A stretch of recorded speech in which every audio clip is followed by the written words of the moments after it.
Fire up the grill to cook hamburgers, hot dogs, grilled veggies, and make s'mores. Stargaze, catch lightning bugs, and play flashlight tag. Tell campfire stories and include your favorite Bible stories and characters.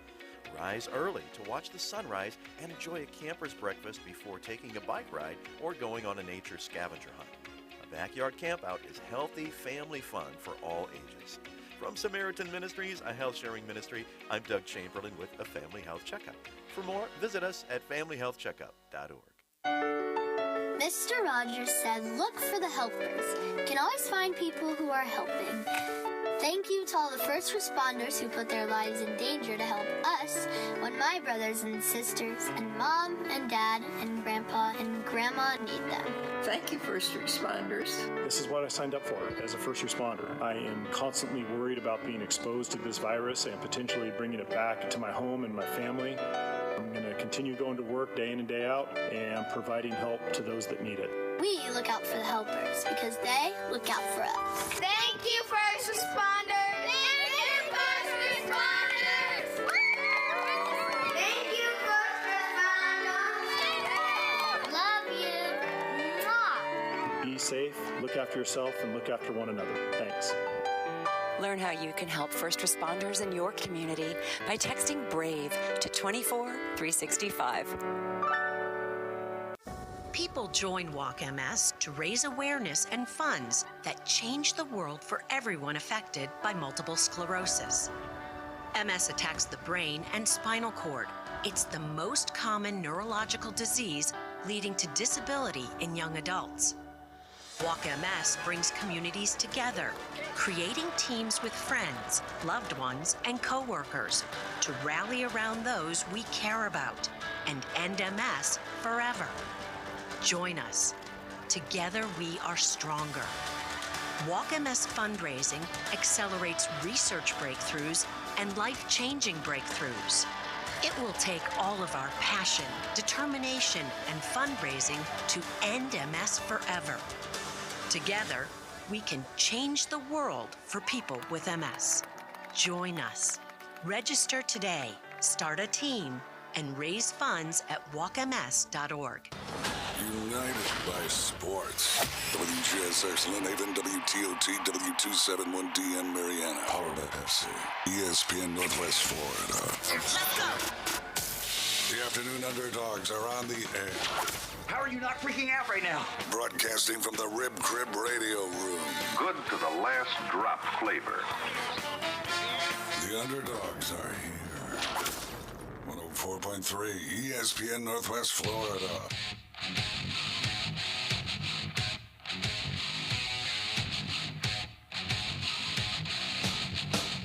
Welcome in, ladies and gentlemen. You're riding with the Afternoon Underdogs. I'm David Hayes. I got Boston Tim in the building. It's 104.3 ESPN Northwest Florida, 102.1 in Mariana, 850-215-6290. Let's go ahead and open it up with some trivia before we get into some great baseball news from yesterday. I love seeing emotion on the ball field, and we saw plenty of that, be it from the fans at Yankee Stadium or from Kyle Schwarber. The trivia question, though, with Miguel Cabrera getting his 3,000th hit Saturday. What club did he join? Who did Cabrera join in the 3,000 hit 500 homer club? 850-215-6290 for your chance to win $25 to Slim Chickens, a Buffalo Rock t-shirt, and a 12-pack of Buffalo Rock. There's actually 1, 2, 3, 4, 5, 6. He became the seventh. Yeah, he's the seventh guy. So really, you know what we'll do? We'll do a gift card for everyone that you, or for only one gift card per winner. But if you call in, we'll have 6 winners today. I'll do a gift card per winner. 850-215-6290. What's going on, Tim? Man, it's a beautiful day. Love being up here. Glad to be here on this beautiful Monday. I'm ready to talk some sports, man. You ready to jump into it? Let's get into it. So last night, Angel Hernandez is at it again, man. He's one of the worst to ever do it. How he's had this long of a career, we'll never know. But what did you take away from just how he was in the entire game, but Kyle Schwarber's blow up there in the bottom of the ninth? Well, we know that, Angel is one of the least consistent umpires in all of baseball, but yet his percentage is still really, really high in comparison to college guys and in other places throughout baseball. So the fact of the matter is he is a professional, and if we're not going to move fully to electronic pitch calling, then there's no reason for everybody to get upset about a traditional position in baseball that the umpire is. And we take away from this long-standing, more than 150-year tradition of allowing there to be a little bit of a mistake in the eye of the umpire. And that's part of what makes baseball great, is that it doesn't have to be perfect. You know, the umpire should have the ability to use his decision making on whether or not the ball looks like it's doing something that's causing it to be a strike. And that's what I love about baseball, is the fact that he doesn't have to be perfect and that call can still be made. But now there's so much complaining and trying to make everything perfect and trying to make this game that is an imperfect game a perfect game just to appease people is really taking away from it. And I wish they wouldn't do that. Yeah, I mean, that you hit the nail on the head. That's my favorite part about baseball. Be it you want them to get the call right. Absolutely. Strike zone, strikes, balls. The ones that matter more so is it's definitive. It's not up to the umpire when we're talking about slides, tags at second base, the play at first base. That's not up for debate. But a strike zone, in a sense, is, even when you get to the point, which Lord willing, it's a ways off, but when they get to the robo ump, right? The strike zone changes with each batter. Absolutely. So that's what's going to be very unique and difficult. I even wonder sometimes about that K zone. It stays the same size every single batter, whereas it's from Right, your where armpit to your Altuve knees. steps up to the plate at 5'7", and Yeah. then Bregman comes up next to him at 6'3", yet that strike zone stays exactly where it is on the ECP, the electronic pitch calling machine, and that's just not right. 100 until they fix all of that in more than three-dimensionally. I'd rather have the eye of the umpire. That's what he's done his entire life. Unless it's Angel Hernandez. Even Angel, who is he's the worst in the major leagues of baseball. But even the worst person in the major leagues of baseball is still better than everybody else in the world. Yeah, exactly. He's one of 40 people. That still makes him more than a 1/1,000,000th of a percent. So his overall consistency and accuracy were both at 88%. For that game. No, right, 100%. And that's just for last night's game. But, the average is 94%. So you'd like to see it a little bit better. Some of them were absolutely egregious. I mean, looking like 3 balls off of the edge of the plate, 3 baseballs wide off the edge of the plate. It's like, that's a little bit much. I mean, the call on Schwarber wasn't the worst call of the night by far. Let's get over the phone line. We got Kyle Albritton on the line with us, who's somebody that Miggy's in the club with. I'm going to go ahead and go with the obvious one, who has the most in both categories, from your Braves, and Karen. Yes, sir. All right, we'll be getting you a gift card to Slim Chickens for that one. Thanks so much for the call, Kyle. All right, yes, sir. Appreciate it, guys. All right, over on line 2. Go ahead, you're on the air. How about Reggie Jackson? Reggie Jackson is not in this club. 3,000 hit, 500 home run. Thanks so much for the call. Appreciate it. Yes, sir. 850-215-6290. But I did love the demonstration. At least he waited till the end of the game, right? He struck out. Schwarber was done. I love the throwing of the bat, the way he threw it. You know what I mean? It wasn't going to hurt anybody. He just slammed that thing down, throws the helmet, and then my man's going to be an actor someday. I just loved the display of emotion last night. It was absolutely unnecessary. Not surprising considering the team that he transitioned to, so it's typical for that particular group. But it's absolutely unnecessary for him to react like that. That's the job of the manager. Your job is to play baseball. Your job isn't to overreact and make decisions about the calling of the umpire. That's what the manager's there for. You do your job, and you either walk to first base or walk back to the bullpen where he told you to go to. But there's no need for you by any means to think that you can go out there with that egregious nature and talk to somebody like that. Not ever, especially not as a professional where you're representing not only yourself, but your team, your city, and hundreds of thousands of people. There's kids out there watching you. Right, Absolutely but you're in unacceptable. Philly. It doesn't. Yeah, and that's the whole point. It's just because you're in Philly, you think you can act like that now. You would have never done that in anywhere else. You've never done it before. That's what the manager's job is for. Typical caveman. Typical. But yeah, absolutely. For me, egregious, unnecessary, and again, that's what the manager's for. Hey, that's a great take, Boston Tim. We got 2 more on the line. Go ahead, caller. You're on the air. This is Kamiko Jones. I'm going to say Derek Jeter. Derek Jeter is not on the list. Thank you so much for the call, though. Very close. All right, over to line 2. Go ahead, caller. You're on the air. Eddie Murray. Eddie Murray is 100% correct. We're going to do rib crib for that one. Oh, that sounds good, buddy. All right. Hey, thanks so much for the call. Okay. Yeah, Yes, awesome. Speaking sir. of rib crib, my buddy Bird went in there the other day and he was complimenting it. So shout out to Max and the guys over there. Everybody loves the food in the town. We're glad to have you in a community. So to hop in after we're talking about Schwarber, unless you wanted to say something a little more about Schwarber. We got another one, man. Oh, we got somebody already? They're pinging. Oh, great. All right, 850-215-6290. I've still got 1, 2, 3, 4 left. Go ahead, caller. You're on the air. Who you got for me? Hey, Willie Mays. Hey, Willie Mays. Yes, sir. You got it. Who am I speaking with here? James Leahy. James Leahy. All right. I'll mark you down here for a $25 to that boot store. Perfect. All right. Thanks so much for the call. Y'all keep them rolling. I've got 3 more left. 3 more left. Text do not count for trivia today. $25 too. For the next one, we're going to go Swampy Jacks. Man, Randy, if you're listening, I'm giving away the farm right now. We're on the radio, 104.3 FM, 102.1 in Marietta. We're streaming live on Facebook. We're on YouTube. We're on Twitch and with our TV partner, Blab TV. If you're not in an area where that channel is with your TV provider, then you can get their channel on Roku or Fire Stick. Be sure to like and share our Facebook page, subscribe to our YouTube channel, and download the new app and register. 104.3 ESPN Northwest Florida. I've got 3 names left. Let's get it. So, the Yankees, you're one of your favorite teams.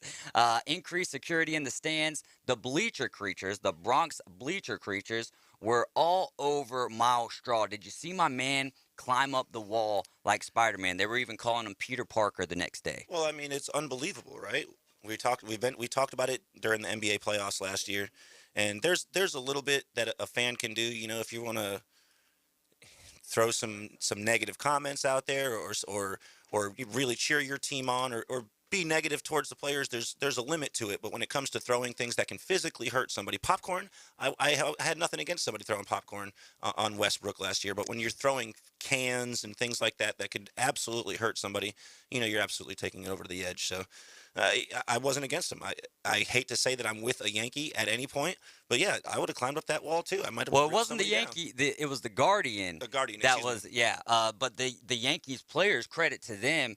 Aaron Judge was one of the out front, or one of the people out front to do it. Yeah, went out there and tried to calm their fans down. I'm all for taunting. I'm all for verbal altercation, if you will. But once we start throwing things at the athletes, that's where I feel like you cross a line. And so they did reel it in, and the next day, nothing was thrown. All right, over to line 1. Go ahead, caller. You're on the air.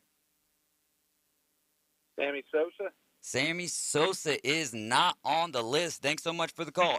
850-215-6290. You can listen to ESPN Northwest Florida on 104.3, 102.1, or the ESPN Northwest Florida app. I know that you're going to like this one. We're going to be talking to Tho Bishop Thursday ahead of the draft. I've also got Derek Tate lined up for Wednesday, so we'll be talking a lot of NFL draft as this week moves on.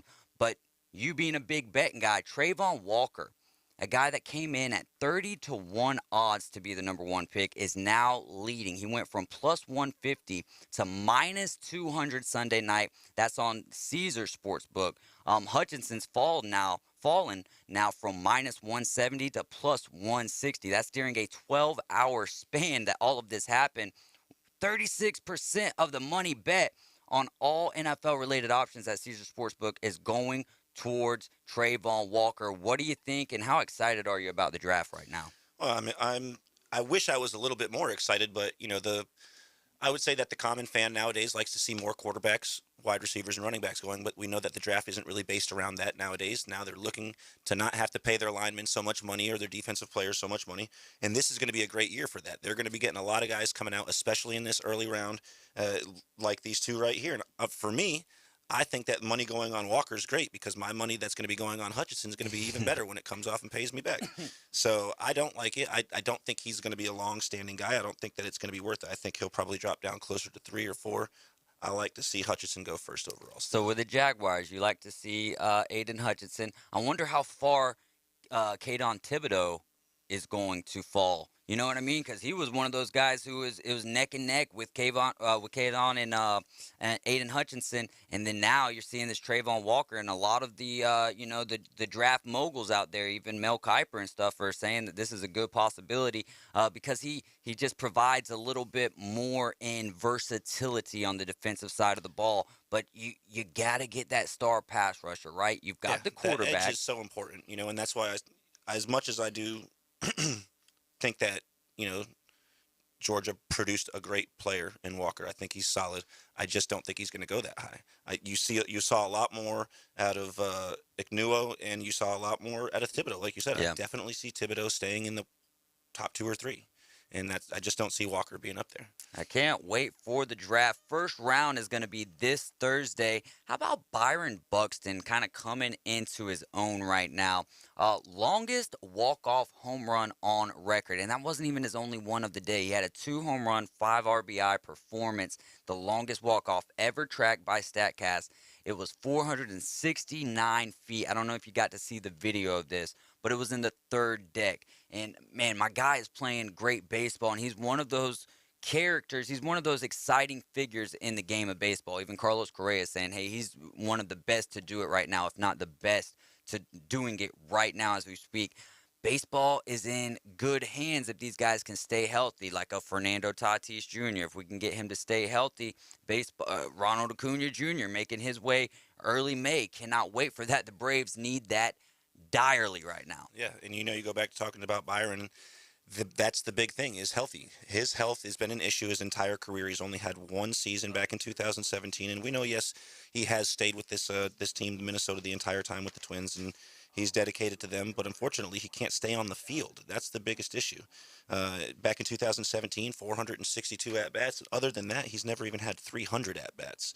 And now we do know that last year and the year before were pretty good seasons for him. Last year he finally got up and batted over 300, and this year he's starting off fantastic. Like you said, he's batting 351 right now.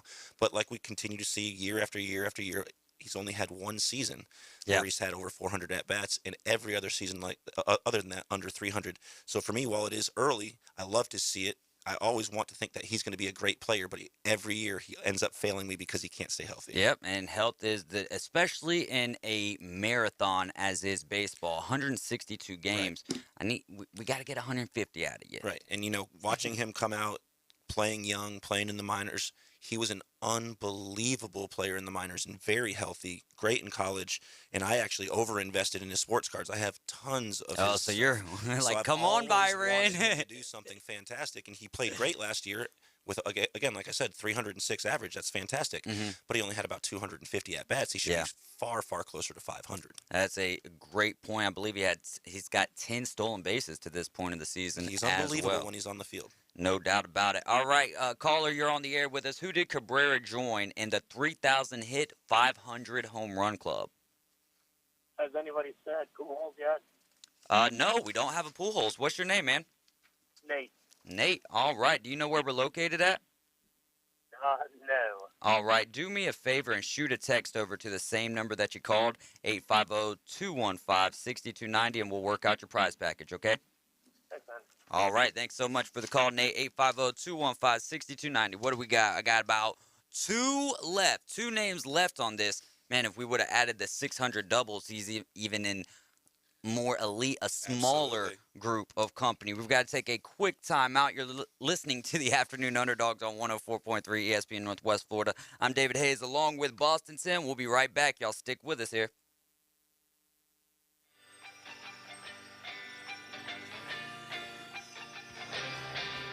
My weather forecast overnight, patches of fog forming, partly to mostly clear skies, 62 to 68 for the low, and light winds overnight. Tuesday, mostly sunny near 80. Wednesday, mostly sunny near 80. Looks like a nice forecast up to Thursday. We'll have showers and thunderstorms Thursday near 80 degrees. This weather forecast has been brought to you by Mid-South Lumber, best little lumber yard in Panama City and Youngstown. For 104.3 ESPN Northwest Florida, I'm meteorologist Tim Root.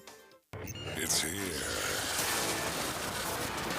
The 104.3 ESPN Northwest Florida app version 2.0. Now featuring ultra high fidelity. You'll feel like you're in the game. Plus, more opportunities to win weekly prizes from local businesses when you click it to win it. Download the 104.3 ESPN Northwest Florida app today at Google Play or the Apple Store. PCB Coins and Cards is the beach's premier hobby store for sports cards, coins, and trading card games. PCB Coins and Cards carries the largest selection of boxes and packs from the latest releases of brands like Topps, Panini, Leaf, and more. Looking for a specific player or team? PCB Coins and Cards has a wide assortment of raw and graded cards. They carry parallel, rookie, game-used, and autograph cards in both modern and vintage. Have a collection you want to sell? Bring it in and let us take a look. We buy, sell, and trade. PCB Coins and Cards on Back Beach Road just east of Florida Linen. Call them today at 850-320-8388. Hi, I'm Tracy, your diamond girl at Tracy's Fine Jewelry. Shopping for the perfect diamond can be difficult, but that's why I've trained my staff to be helpful and to offer you a stress-free diamond experience. Pick your sparkle and use our easy layaway plan. Every woman deserves an exquisite diamond from your diamond girl at Tracy's Fine Jewelry. We don't work on commissions. We work for smiles and I-dos. So if you're tired of high-pressure salespeople, stop by and see us today at Tracy's Fine Jewelry. In 22, the thing to do is reboot the whole family at That Boot Store. With name brand Western wear for the smallest to the largest Wrangler is available at That Boot Store. Need durable name brand Carhartt work clothes at a price you can afford? Stop by That Boot Store. Next to Billboard Kia on 15th Street. Open Tuesday through Thursday 9 to 5, Friday and Saturday 9 to 5:30. Remember Joe's motto, always keep Jesus in your new year. Live from the Rib Crib Studio. Hot takes, the latest trades, in-depth interviews. That is my reaction. We break it down for you right here. Very big springboard for the rest of my career. The Afternoon Underdogs. That's the problem right there. 104.3 ESPN Northwest Florida. Who did Miguel Cabrera join in the 3,000-hit 500 home run club? I've got two names left. That's two gift cards to give away. 850-215-6290. Boston Tim, tell me about one of the best handyman services in our area. Well, absolutely. You got to check out Ryan Phillips and Bay Handyman Services, guys. They're absolutely unbelievable. They hold a 5-star rating here in Panama City. And, again, they're one of those companies that will absolutely come in and do anything you need to help you improve your property or your home. Whether or not you want a picture hung up or an entire addition put on the house, Ryan and the guys will come over there and do it. If you guys need a shed put out back, they're happy to do that for you. So check them out, guys. They're fantastic. We really appreciate all that they do. Listen better, plan better, build better. You can contact them at 850-753-5014. And, of course, they do have the emergency services website at bayhandymanservices.com. Again, check those guys out. They're fantastic. And I also wanted to talk quickly about R&R Crane Services. Randy over there, R&R Crane Services, is fantastic. And we're hopefully going to try to get him on and chat a little bit, maybe do a little advertising. So shout out to Randy. We really appreciate you. Had a great time at the fights. Great time with Chef Ross at the fights. He hung out the entire time. And we had a number of drinks and a lot of laughs. So, a number of drinks. Absolutely. Yeah, we started early and finished late. So great time, Chef. Glad to have you there and can't wait to see you at the next ones, brother. Yeah, he was actually a little disappointed because he was asking if he could come in and chat about Beat Down at the Beach. And he was like, yeah, I can't wait to talk with Boston Tim about it. I was like, it's not Monday. Yeah. It's not Monday. Hopefully we'll be moving back. But I can't wait for the next Beat Down at the Beach. That one's going to be a big one. Also, speaking of that, Wrestling Against Cancer. Awesome. This Saturday, Bay County Fairgrounds. More of that here in a little bit. And some big news that we haven't talked about yet, 850-215-6290. But Mosley has let go of Coach Hudson. They're going to be starting the process of the hiring process at the end of the season. We're talking about a guy who just won a state championship at the 5A level. Man, that who knows what's next in the cards for Coach Hudson, but we appreciate all that he did for Mosley baseball, and I mean that whoever lands him is definitely going to be getting a good one. Now We certainly wish him luck, and we, of course, wish the new coach coming on at whatever point we find out who he is. Mm-hmm. We wish him good luck when he gets his new job. Can't wait, man. Can't wait to figure out how it all plays out. NBA playoffs, though, something that we can't wait for tonight. Dude, number 2 Celtics and the number 7 Brooklyn Nets are going to be playing tonight, looking for the sweep. Do you think it's going to be a sweep tonight, or do you think Brooklyn ekes one out and then we'll eventually see a gentleman's sweep? I mean, I would like to think that the way the Celtics are playing, the consistency in which they're playing, they're probably going to get the victory tonight. But at the same point, I want to be a realist and think that KD has been shut down for 3 consecutive games, probably more than he's ever been shut down in his playoff career. Yeah. And to think that he's not going to come out and try to put up probably one of his strongest games in recent history, if not in all of his playoff career, it'd be very far-fetched for me to think that. So, yeah, I think that Brooklyn has a great opportunity so long as KD has a good game to come out here and solidify not being swept by the Celtics. Did you think, during the regular season, there was a lot of talk about the Celtics defense. Did you think it would translate over to the postseason the way that it has? I mean, he has to work so hard to get to the bucket, man. He has got to work so hard, and just big kudos to Jason Tatum, the way that he's playing him right now. And it's not just offensively or defense. The guy is doing it on both sides of the ball. Yeah, I mean, Jason has – it took him about a year or year and a half after coming out of Duke to really find his place. You know what I mean? He was always a great player and a great athlete, but when he finally got to the level where he was competent and confident in his own self in the second half of the season for his sophomore season with the Celtics, he really has flourished ever since then. He continues to get better, which is very hard to think because he's probably already brought himself to the level of a top 5, if not top 3 two-way players in all of basketball right now. So it's unbelievable to watch. And like you said, he is shutting down KD. It's hard for him to make any moves whatsoever on the court, and yet still performing 2 games over 30 points in the first 3. That's what's so crazy about it is, it's KD.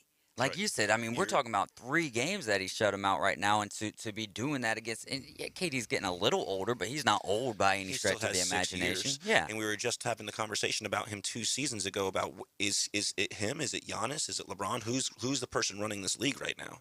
Who do you think it is? I would like to think that it's still KD, even though he's been shut down for 3 games. It's really hard to say not. But the way that Giannis has, I hate to use the word flourish so much, but flourished and really grown over these last 2 seasons, it's hard to say not, because KD is a great offensive player and he's good on defense as well, but he doesn't necessarily create for the other players as much as you see a Giannis doing. Yeah. And Giannis, not only is he creating for other players, but he's producing on both sides of the ball, and his athleticism, oddly enough, at 7 feet tall, seems to get more and more every year. He really is beginning to remind me of a Wilt Chamberlain, but with the guard capabilities. It's just unbelievable. It's almost like athleticism. Hakeem-ish, almost. Yeah, very similar. Wow. And any guy that can take Grayson Allen. And, to be honest with you, yeah.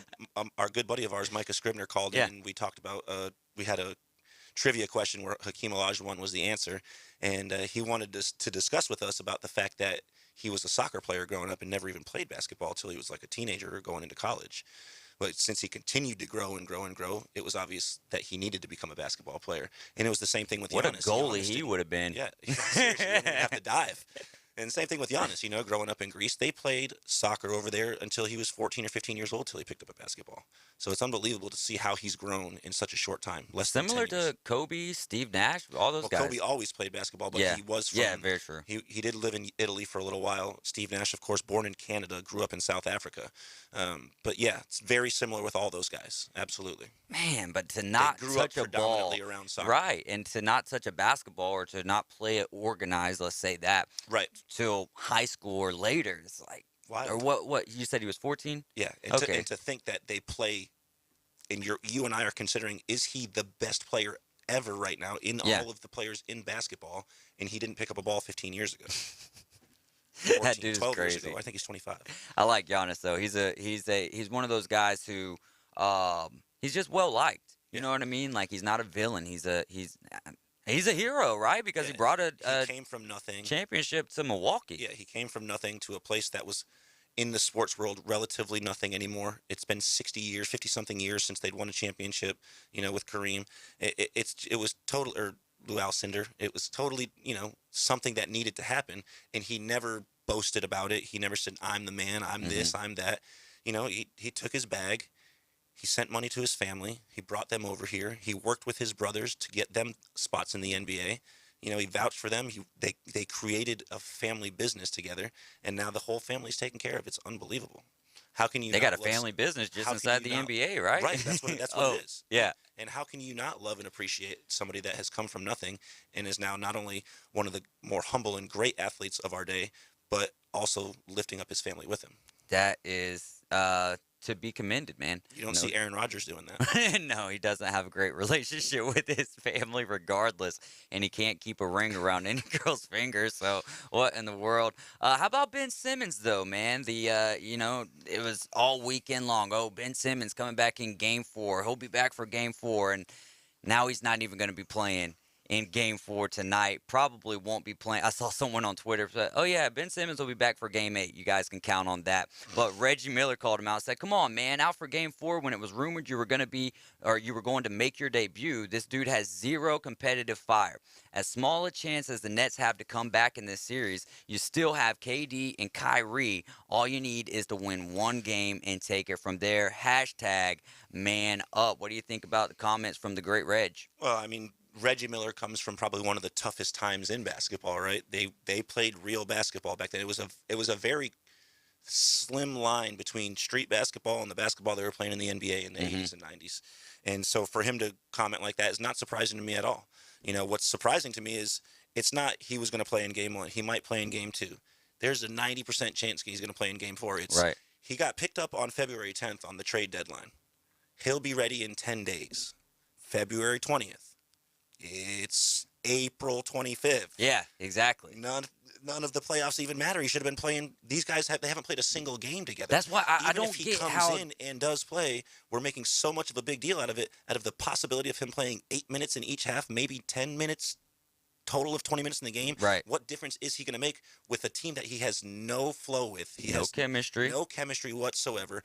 And the most important part is he doesn't have the confidence within himself to go out there and take the opportunity to decide whether or not the injury is bad enough for him to play. He's not even taking the chance. Yeah. If you don't have that confidence in you, you shouldn't be on a playoff team right now. You should be on the bench where you've been. I just feel like it would cog the wheel up too much. But like you're saying, there's no chemistry, there's no flow there. I never really got what the intention was behind it, especially you need offense right now.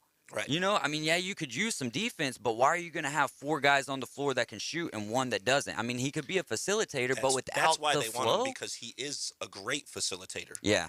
And when it comes to the point where if somebody But don't doesn't you got to double have him when he chemistry comes with down the them lane, to he really is that facilitate? 7-footer that will finish, but you and that's what I was getting at. If you don't have that chemistry, if you don't know out of the side of your eye that KD's sliding 4 foot this way, you're going to throw the ball at the referee. You know, you're going to miss it to the corner. You're not going to see this guy cutting because you're not prepared for it, because you guys don't run the 5-on-5s. You don't practicing with them. He only got up to 4-on-4s. He never even got to 5-on-5s. Wow.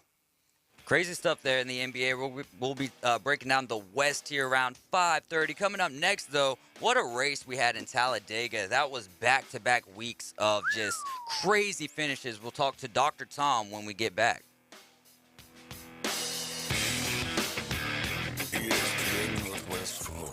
Colin Cowherd. If you want to win at the highest level, because remember, with Kyler and Aaron, the ending of seasons is becoming very predictable. Aaron's seasons don't end well. About 7-8 years of this. And Kyler's last 3 years have not ended well. You want your seasons to end well? Lean in. This is The Herd. Weekdays 11 to 2, ESPN, Northwest Florida. Let your spring adventure begin at Bill Byrne Kia. Stop by today to discover why everyone is talking about the award-winning Kia. Now offering 1.9% APR up to 48 months on the purchase of a 2022 Kia Forte, K5, Soul, or Sorrento. Bill Byrne Kia is not only the home of the 20-year, 200,000-mile warranty, they're the home of the best customer experience anywhere. Stop by and see us at 2435 East 15th Street or anytime at BillByrdKia.com. We make buying a car easy, and you'll enjoy the way we do business. Offer from KMF for the purchase of a new 2022 Forte, K5, Soul, and Sorrento with $21.65 per month per 1,000 financed. That's 48 months. Quantities limited. No down payment required. Cannot be combined with other finance offers. The 20-year, 200,000-mile warranty is a Bill Bird Kia warranty. See dealer for complete details. Offer for well-qualified buyers must take delivery from dealer stock through 5/2/22. The brand new Burger King in Weewa Hitchka is looking for managers and team members. You'll get to use your smile and personality and get paid for it. You'll be responsible for getting guests excited about their experience every day at Burger King. You'll get to work in a safe, productive environment that allows employees to thrive and advance with career opportunities. Burger King promotes from within. They offer training and development, flexible schedules, employee meal discounts, and scholarship opportunities. Burger King is an equal opportunity employer. Interested job seekers should text 007-8075 to 31063 to apply. Must be at least 16 years of age. It's the cooling season, and time to call Steverson Air Conditioning for your preventative maintenance to keep your air conditioning system operating at full capacity. Steverson Air Conditioning has preventative maintenance programs, and they service all makes and models. Steverson Air Conditioning offers air duct cleaning. Steverson Air Conditioning has after-hours service and free estimates on a system change-out or duct cleaning. Call them at 248-1109. The #1 SEC call-in show is now twice as big. It's double the Paul Feinbaum Show. Weeknights starting at 6. Okay, but also go faster. Now back to the Afternoon Underdogs. Live from the Rib Crib Studio. 104.3 ESPN Northwest Florida.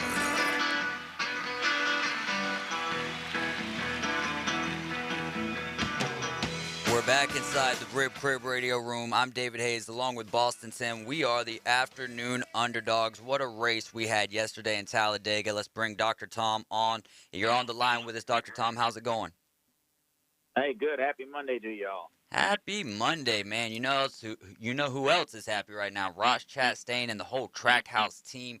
Second race of his career with a big win yesterday. How impressive has this Trackhouse team been this year?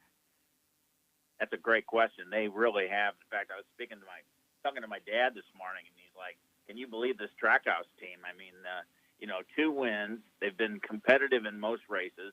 Daniel Suarez, who's Chastain's teammate, actually led several laps yesterday in the first stage. He looked good until he got collected in what was the biggest melee of the day. But no, Trackhouse has got it going, and so happy to see Chastain do well. He's a talented young man. Yeah, how much of the credit, Dr. Tom, goes to the owner in Justin Marks? Well, I think a lot of credit goes to him because he's a guy with a vision. He had a vision of what he wanted to do and how he was going to accomplish it. He approached Chip Ganassi last season and said, "Chip, would you consider selling me your racing team?" And, of course, Ganassi had been around NASCAR for, 20-plus years. And he had to really sit and think about it, pondered it. And when he did, he said, "No." He said, "Your heart's in it more than mine. You need to take it and go and run with it." And he sure has. That Trackhouse has really probably been the biggest surprise of the season, but a pleasant surprise. Yeah, absolutely. What does a win do for a new team like that, if you could explain that to me? Well, I guess the biggest thing is it adds a lot of capital to their budget because, of the winnings. But morale-wise, I don't think you can even begin to count that. I mean, I don't think it's any different than an NFL football team winning their first 8 games of the season. The morale's got to be at a super high. And all these guys on that Trackhouse team right now, they got to be, feeling like they're on cloud 9, and they got to make sure that doesn't go to their head and they stay on top of their game. That requires discipline from above, and I think they have that with their crew chiefs and car chiefs and with the owner. So it'll be interesting to watch them the rest of the season, see how they do. It absolutely will be. I've got my eye on them. First top 5 for Kyle Larson at a super speedway. Is that surprising to you? Yeah, well, I was surprised that he hadn't had one. I knew he hadn't done well on the super speedways. He's won everywhere else essentially, or dominated at least the racing on many of the other circuits, and he had never done well in a super speedway, and it's usually been because of things that were not his fault. He gets wrapped up in the big one, let's call it. But yesterday he was in contention to win that race. I mean, he was up there. This race, as I tried to imply last week, in the last 8 times it's been run, someone has passed on the last lap to win it, and that's because aerodynamically there's an advantage to not be the leader. The advantage is to drop out of that lead file and get a couple other guys to follow behind you and push you to the front essentially. And so really, as Clint Boyer implied yesterday, if you're sitting there second or third, on that last lap as you take the white flag and you got one to go, you're in the catbird seat. It's just a matter of when do you jump out of line and who do you get to go with you. Yeah, that was a lot of fun racing yesterday. Back-to-back weeks that we have crazy finishes like that. And I really did think Kyle Larson was going to get around him, but he said he was going to fake, or he said he should have faked going high and then stayed down low. Man, that would have been a big win for him. And who was he chasing behind there at the lead at those last few laps? Oh, well, I mean, it was that same whole group. I mean, Chastain, I guess, was running up about third. Who else was up there? Was it Jones, I think? Yeah, Eric Jones. That's Yeah. right. In fact, I thought Jones was going to get the win. He was the one that was leading probably the last 10 or 15 laps leading up to the final lap. And I would have liked to have seen him got the win. The Petty team, he's driving for Petty now. And the Petty team historically has 199 wins. So their next win will be their 200th win as an owner and as a team. And I'd love to see that day. I'd like to celebrate that day with them. So we'll just have to see what happens. Well, Dr. T, it's Boston T. Of course, I wanted to thank you, as always, for joining us here on Mondays and discussing NASCAR with us. We greatly appreciate you being here on 104.3 ESPN Northwest Florida. And, I wanted to... Yeah, thank you, Dr. T. I wanted to, ask you about the Jordan Racing team. Of course, I've had great interest in them, and since he joined with Hamlin and creating the 23XI team, I really love it. It's exciting. But, Larson had that moment there where he clipped Busch and hit Bubba. Bubba hit the wall at about 180, and it kind of ruined the strategy that Bubba's really had over the course of the last 3 or 4 races at the super speedways, where he's just been racing unbelievably. And and then on top of it, Denny Hamlin, of course, runs out of gas with 3 laps left. Man, that killed me. What are your thoughts on the Jordan Racing team so far this season, and of course in this particular race? Well, first of all, let me say you're right on. I mean, Bubba Wallace had a great day yesterday. I mean, he was running up front most of the day. When he'd fall back, he'd work his way back to the front.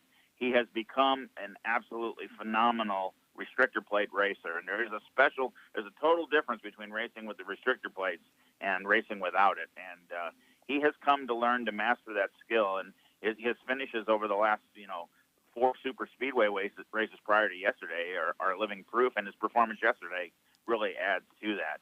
In terms of the 23XI team, I mean, it's kind of like the same thing you were implying before with Chastain and Suarez and their team, Fast Track, that these young teams to jump in and be that competitive that quickly. I think that says 2 things. I think it speaks to the parity of the race car.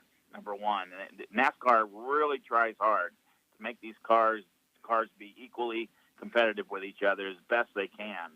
And I think number 2, it speaks to the management and personnel that Michael Jordan and Denny Hamlin put together to manage basically the shop where they got to assemble all these race cars, and then the crews that got to work on them on the weekend, and most importantly, the car chief and the crew chief, which are 2 different people with 2 different jobs. You don't hear much about the car chief.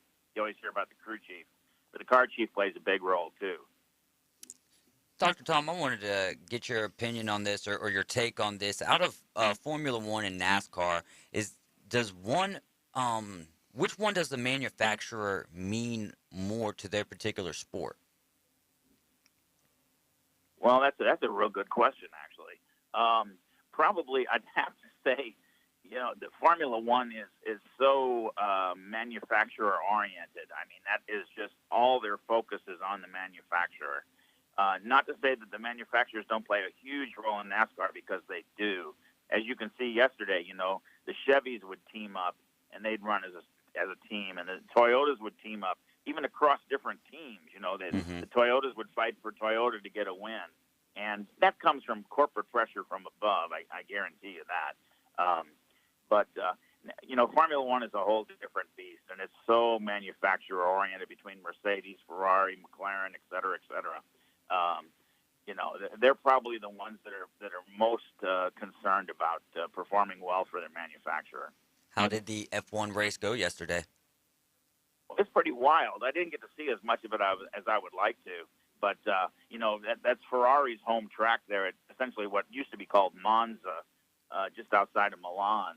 And the one Ferrari car, Sainz, spun out on the first lap and basically was eliminated essentially from the competition. And then I forget how Leclerc did, who drives the other Ferrari car, but he didn't have a good day. I know that overall. Verstappen pulled off the win, and actually Red Bull took both 1-2, and that's the first time that's happened in I think about 5 or 6 years. So it was a big day for Red Bull. Well, Dr. T, I was wondering if you happened to see the highlights or if you watched the ARCA race where Scott Melton happened to get into that crash. He was the number 69 car, and they had to extricate him from the car. They had to, remove the entire roof.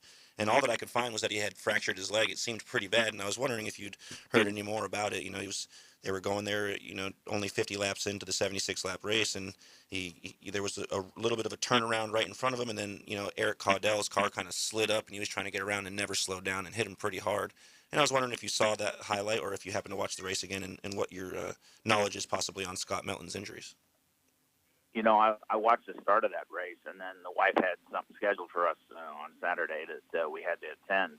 And so I didn't see the rest of it, and I didn't bother taping it. So I got to be honest with you, I have not seen that accident. I wasn't aware of it. It sounds like it must have been pretty significant if they had to cut him out and extricate him.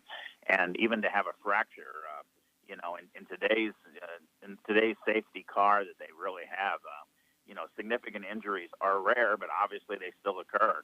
I think a lot of your strong racing fans out there know this, but I think the average guy who maybe doesn't follow racing doesn't think about the fact that these guys are out there, going 195, 200 miles an hour and literally putting their lives on the line. And it's been the improvements in technology that has made it safer and safer. I can remember the days 25, 30 years ago where there'd be a driver death almost every year due to an accident. So NASCAR's made a lot of progress in that regard. And I got to mention, guys, you brought up last week about Jeffrey Earnhardt. And I don't know if you guys saw it, but he had a phenomenal day on Saturday in the Xfinity car. Larry McReynolds came back to be the crew chief on the 3 like he was when Dale Sr. was driving the 3. And that's the first time Larry McReynolds functioned as a crew chief in years. Now he does commentary, as you probably know. And they finished second, and they were contending for the win, literally. Yeah, that's what I was reading that today. I believe in the AP news. So I was actually going to ask you about that. We're running out of time here. What did you think of Dale Earnhardt in the booth yesterday? Oh, he does a great job. Yeah. He's really good, and I love Clint Boyer in the booth. And I thought the two of them together was a real good combination. And that was nice that NBC loaned out Dale Jr. from his contract with NBC to be part of the Fox broadcast yesterday. So I like to see that cooperation between those guys too. Yeah, it was a blast to be able to listen to him, and Clint does a fantastic job as well. So we're at Dover next weekend. Give me your top 3. Who does this track favor? Well, I love Dover. It's a stretched out Bristol. It's a high bank 1 mile track as compared to Bristol being a high bank half mile track. You're going to see your regulars really show up. I think you'll see Truex do well. You'll probably see Kyle Busch do well. Look for Larson to do well. Look for Chase Elliott to do well. I know that's 4, not 3, but those would be my top 4. Hey, we'll take it, Dr. Tom. As always, you have yourself a great rest of your week, and we'll talk to you next Monday. You guys do. I look forward to it. Always great to be on with you. Yes, sir. It's always great to have Dr. Tom, our NASCAR aficionado. We're going to take a quick time out. When we get back, it'll be time to defend our stances. Our weather forecast overnight, mostly clear to partly cloudy skies, patches of ground fog forming by morning. Overnight temperature right around 65 with light winds.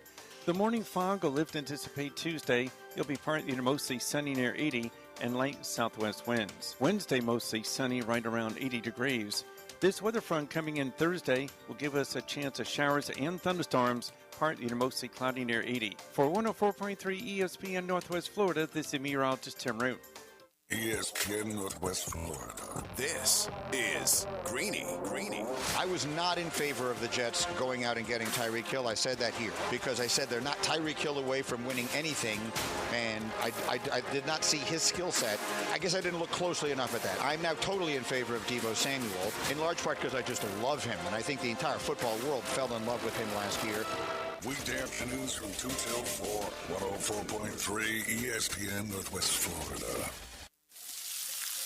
Hear that? That's the plumpest, juiciest hot dogs you've ever seen getting their grill on. But we both know what'll make it sound even better.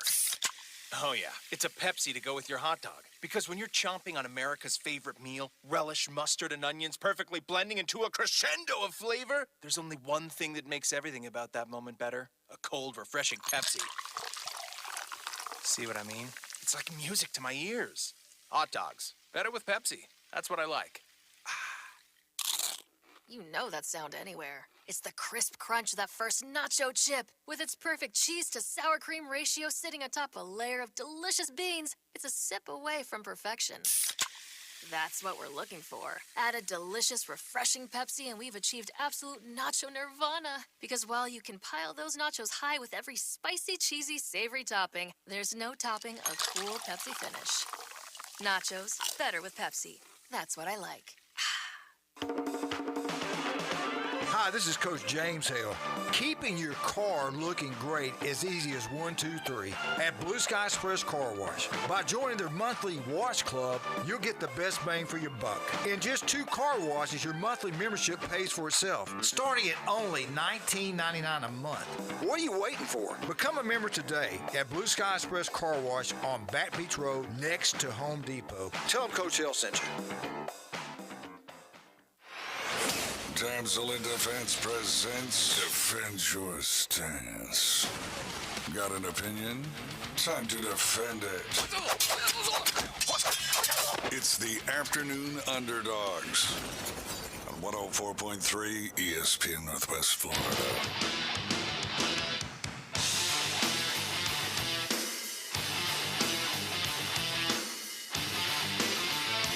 This is Defend Your Stance, brought to you by Emerald Coast Damsel, Independent Damsel Pro for Damsel in Defense. They were in Tallahassee this last weekend.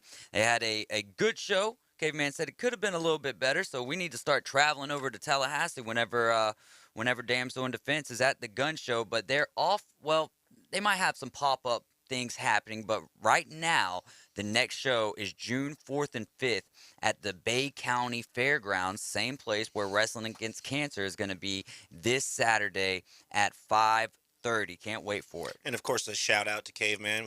We would love to have had you here tonight. Heard you're not feeling well. Hope you're feeling better, brother. Go ahead, get you some water and drink you some. Well, just lots of water. Always works for me. Yeah. All right. I was going to say Grandpa's cough medicine, but old school wasn't here, so couldn't even take it from him if I wanted to. Oh man! So with Miguel Cabrera getting to 3,000 hits, who do you got next lined up to get to 3,000? Do you think anyone will do it? Is Wander Franco the next guy that's going to get it done? Do you think Jose Altuve or possibly Freddie Freeman, if he stays healthy and has some productive years down the stretch, who would you say would be the next to 3,000 hits? It's tough, you know. Yachty's going to be retiring, so chances are he's not going to make it. I would like to think that maybe Joey Votto. I wouldn't be surprised to see if Joey Votto did it, you know, somebody like that. But I don't think there's anybody even relatively close right now. I think there's only a couple people over 2,000 hits, aren't there? Yeah, I think there might only be one, honestly. And that would probably be Yachty then.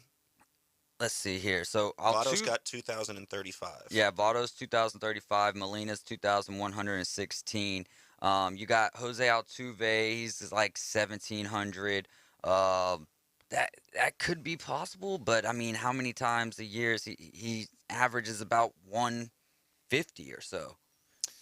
Yeah, I mean, how many seasons is how that? many seasons does he have left? That's exactly. I mean, there's no trash cans banging anymore, so he's the thing about him though is he's always stayed relatively healthy. You know, he's got that small, compact body, if you will, and maybe that helps him. And so, if we know that he can stay healthy and be as consistent as he has thus far in the beginning of his career, nowadays these guys aren't playing 14 years. They're playing 18 years, 19 years if they can keep healthy. And we've got Nelson Cruz right there on that list. I think just around 2,000 hits, and he's 41 years old and still playing. So if we can, if we think about it like that, Altuve is one of the ones that does have a good shot. What year is Votto in right now? About his 10th year in the league? Oh no, it's more than that. I think he's about 15. 15 to 17, somewhere there. A name that's kind of surprising is Manny Machado, because he doesn't even turn 30 until July. He's got, I would not have guessed this if you would have told me this, 1,445 career hits. I would have never guessed that he was that high up there. To say you're only 200 hits behind Freddie Freeman is that's crazy. Mike Trout's he's got more hits than Mike Trout does. Mike Trout's got 1,428. I love this Soto. Oh, yeah. Kyle Alberton says Robinson Cano is less than 400 away, but he's 39 years old. So maybe with the addition of the National League designated hitter, that maybe he can find some more life. But at 39 years old, the suspensions that he's had to go through. Now, we could talk about if he didn't have those suspensions, which they were warranted, right? You're using PEDs. But if he didn't have those, maybe he'd be a little bit closer here. Kyle also said Juan Soto. I think that one could be the most realistic, but the problem is he's such a good ball player. He's such a good baseball player with a great eye. He walks a lot. He walks like 150 times a year almost. Absolutely. So, he's almost getting as many walks as he is hits. Yeah, you bring up the numbers with Machado, and it seems like he might be probably the best bet for that. With the age and the other guys, Votto is who I initially thought of, but looking back at it, like you said, this is his 16th season. If he's lucky, he's got 4 more left, right? So the opportunity for you to get 1,000 hits in 4 seasons is just not there. Not for him, unfortunately. Rafael Devers has 615. He's only 25, he's but very young. That's a long climb there. So Juan Soto, what's he sitting at? Ooh, I can't find his 654. 654 though, but he's only 23. So Juan Soto does have a legitimate shot at it. I'm really interested to see how Wander Franco keeps on, producing. That kid is fun to watch. He's another one of these young guns that's just they are magnetic to my eye, at least when it comes to entertainment. And on both sides of the ball with him, his movement is unbelievable. His reaction time is second to none, and his speed on the bases, whether he's running or he's defending, is pretty unbelievable to watch. Yeah, it is, man. It's almost exciting, like you said. Ozzie Smithish. Very much like Ozzie. Let's go Paulo Banchero or Chet Holmgren off the board first. Well, whichever one we're talking about, one is going to go number 1 and the other is going to go number 2. I think no matter what, right? It's just who is going to be probably the more productive player when it comes to the NBA, the National Basketball Association. Yeah. And I really love Chet Holmgren. I think his stats are just a little bit better. But I think the athleticism that Paolo brings is what's going to make the difference when it comes to the transition to the NBA. I think Chet's just a little bit on the lanky side in that particular type of player without the athleticism. Now, there's a Durant who has a very similar build but doesn't have the issues with the running and things like that. His stride isn't natural. And maybe that's still because Chet's still growing and there's issues with that. But you don't see that with Paolo. You see exceptional athleticism even at his size at 6'11". I do like the fact that Chet has a defensive eye for the ball. He just sees blocks. It's very, very impressive. I think he averages just under 4 blocks a year, which Paolo's not far behind with just under 3. But it does make a big difference when you're moving up and transitioning to the NBA. So for me, I think that it's going to be Paolo. I think that his athleticism makes a difference, and it'll stretch out his career a little bit longer. So we got Rockets drafted number 1 overall, and the Magic are drafted number 2 overall, followed by Detroit Pistons, OKC, the Pacers, Trailblazers, Kings, Pelicans via the Lakers, the Spurs, and the Wizards. That's your top 10 there. Man, if I'm Houston, what do we need more of right now? Which they're both kind of. I just feel like Paulo's got a little bit more strength there for year 1 and year 2. I think that it for me, the needle moves more towards Paulo being the number 1 guy, and then the Magic.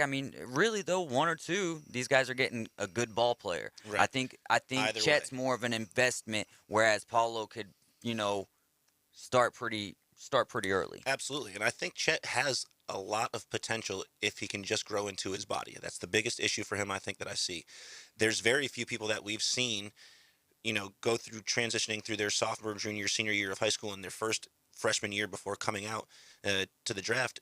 And that's what we get to see a lot nowadays. We get to see these kids while they're young and in high school, and we've seen him change so drastically from being just a sole baseline and post-up player to now somebody who can also dribble the ball, bring the ball down court, and pull up threes even if he needs to. The only issue, again, that I say is that his athleticism isn't there and he hasn't grown into his body. But that's something that he can easily work on when he comes into the NBA. Now, we still got to do the lottery, though. These are just the percentages of where they're going to be. So each one of those top three teams each have 14% odds to secure the number one overall pick, and the draft lottery is May 17th in Chicago. So that'll be exciting always to watch the little bingo balls, or not, ping pong balls, just, floating around. You're listening to the Afternoon Underdogs, 850-215-6290, 104.3 ESPN Northwest Florida. We're going to take a quick break. When we get back, we're going to break down the games tonight in the 5 at 5.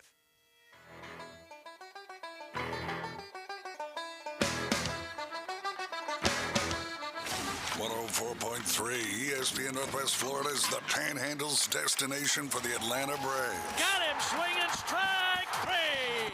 Ozzie Albies, Austin Riley, Ronald Acuna Jr. and the Braves are back. Unbelievable. And hungry for more. Listen to the world champion Atlanta Braves on a world champion radio station. Rosario knocked the living daylights out of it. 104.3 ESPN Northwest Florida. For the best donuts in the area, the locals will tell you, Dandy Donuts and Deli. The donuts are amazing, but the breakfast and lunch choices are super. Cheese grits for breakfast are a tradition at Dandy Donuts and Deli. Try the spicy chicken for lunch. So, for classic donuts, biscuits, burgers, and the best apple fritters in the area, it's Dandy Donuts and Deli. Same location since 1985. 1147 Harrison Avenue, across from Bay High School. Dr. Chad Mitchell, orthopedic surgeon specializing in sports medicine and joint replacement of the knee, shoulder, and hip. He serves our local athletes and our community. Southern Orthopedic Specialist has been the leader in orthopedic care for over 20 years. New patients are welcome. Call 850-769-KNEE to schedule an appointment. More about Dr. Mitchell and Southern Orthopedic Specialist is available on their website, southernorthopedic.com. Southern Orthopedic, getting you back in the game. Chuck was terrible at fishing. He spent many frustrating hours attempting to get results he saw from internet videos, aggravating trial and error fishing trips, and misguided advice from well-intended friends. Chuck is happy now with his newfound success after he visited Bay Breeze Bait and Tackle, where we keep fishing fun, simple, and successful. See us soon at Bay Breeze Bait and Tackle, located directly off Highway 98 on the west end of Panama City Beach. Northwest Florida's sports station means WGSX Lynn Haven, WTOT, W271DM Marianna, Tallahassee, ESPN Northwest Florida. Los Rancheros has been doing it right for 20 years. Los Rancheros brings a top-shelf dining experience to you with the opening of their beautiful new building.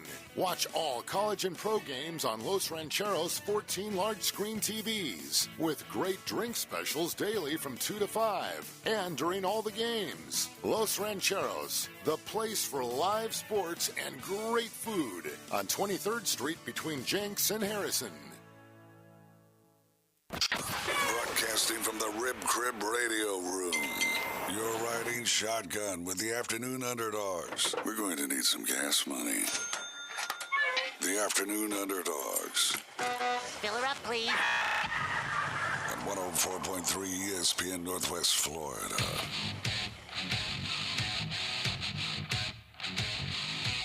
Welcome back into hour number 2 of the Afternoon Underdogs. It's 5 o'clock. The biggest news of the day, at least pertaining to our area, is Mosley principal Brian Bullock announced today, this afternoon, Monday afternoon, that they're going to be searching for a new baseball coach to replace Coach John Hudson following the season. We're talking about a team who won the 5A state championship last year and, had what I would consider a successful year.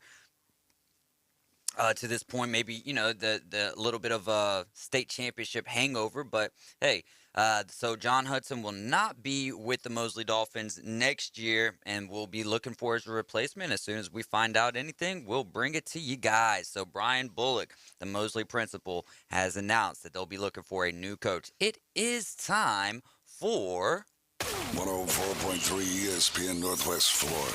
The top 5 at 5. 850-215-6290. Give us a call today. We'll do a little on this day, Major League Baseball style, after we get through some of these games. But I want to pick Tim's brain here. Set the table for us. Game 4, looking for the sweep. It would be the only sweep in the playoffs to this point.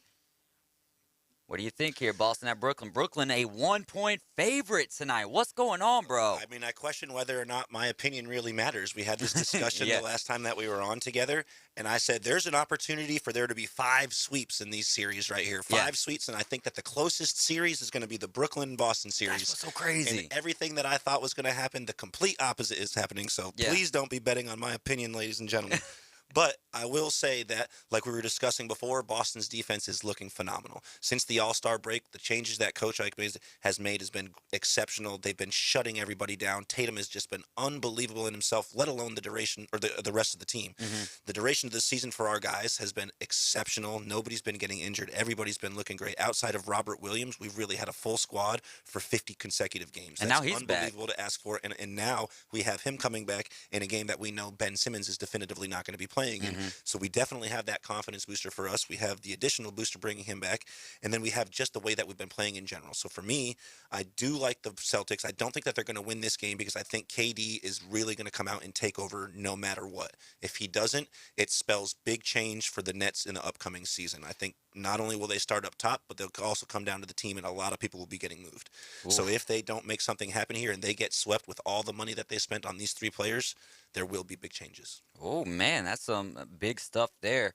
Man, who would have expected that this series would be the most lopsided to this point? Right. I mean, outside of the games themselves have actually been exceptional games. Yeah, they really have. We're averaging winning less than 5 points a game. We've had the one buzzer beater, which is awesome. Yeah. The whole play in itself, starting on the defensive side, was exceptional. And then the other 2 games we won by 7 and 6 points. So really, and then in game 2, though, it looked like Brooklyn was gonna, I don't want to say run away with it, but 18 points in the third quarter. There was no reason for them to have given up that 18 points and lost the way that they did. So it was a 26-point swing, I believe it was. Well, Embiid said something after the loss to the Toronto Raptors in Game 4 for them when they were going for a sweep.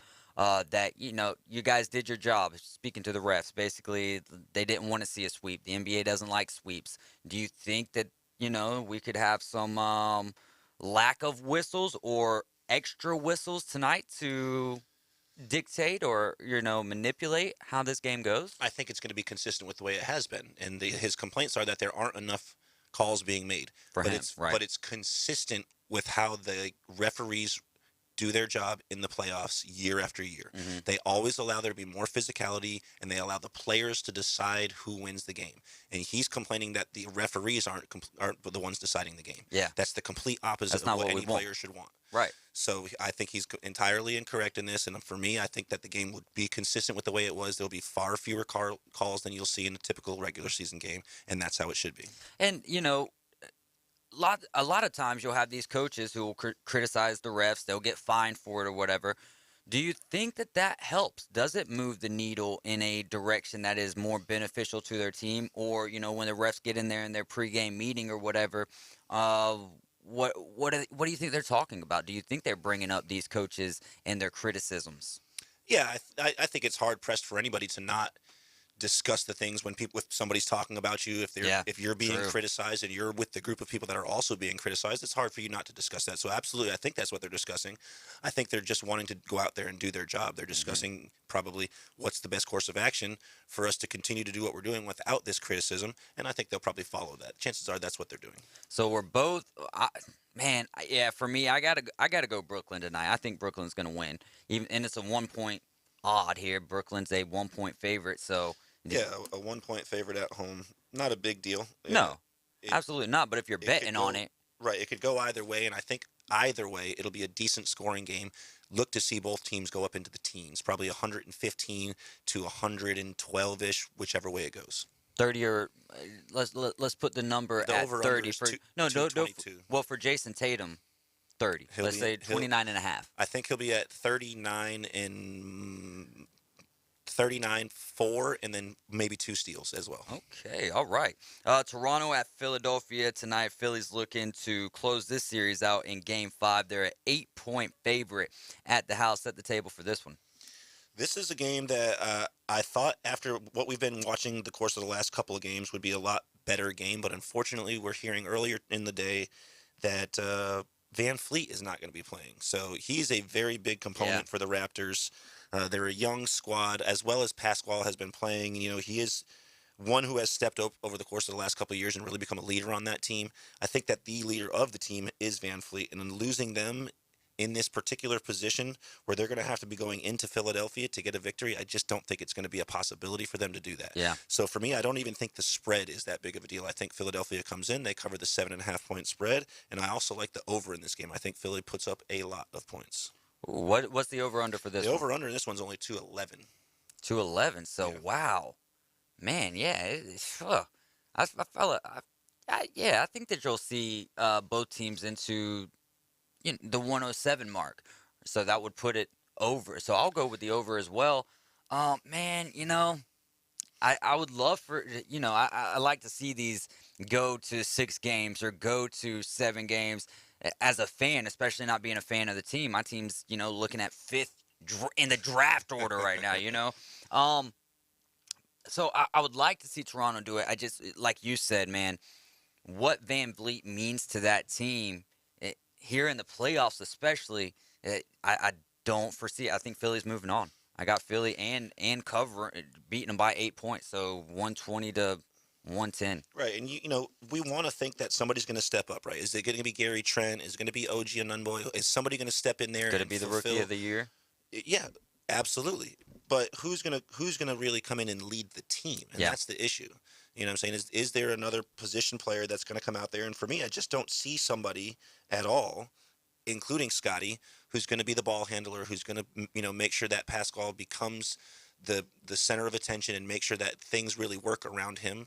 And Scotty's more of a receive the ball and score type of person. So I would like to see something different happen, but I just don't think it's likely. Yeah, a great take there. Utah at Dallas. This one's knotted up here at 2. This one's I thought it was going to get away from the Jazz. I really did. Luka came back. The Jazz got the win. What do you like tonight? Dallas at the house is a 3-point favorite. What you got?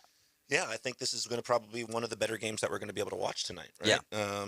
Of course, I'm going to be very interested in the Boston game. It'll be a good game throughout, but I think this is going to be one of the more exciting games. Right? There'll be a lot more points put up in this game. I would probably put this to being the highest scoring game of the night, even though the over/under isn't producing that. They're giving it a 212. I like to see this one at least go into the teens for both teams, maybe even to the 20s.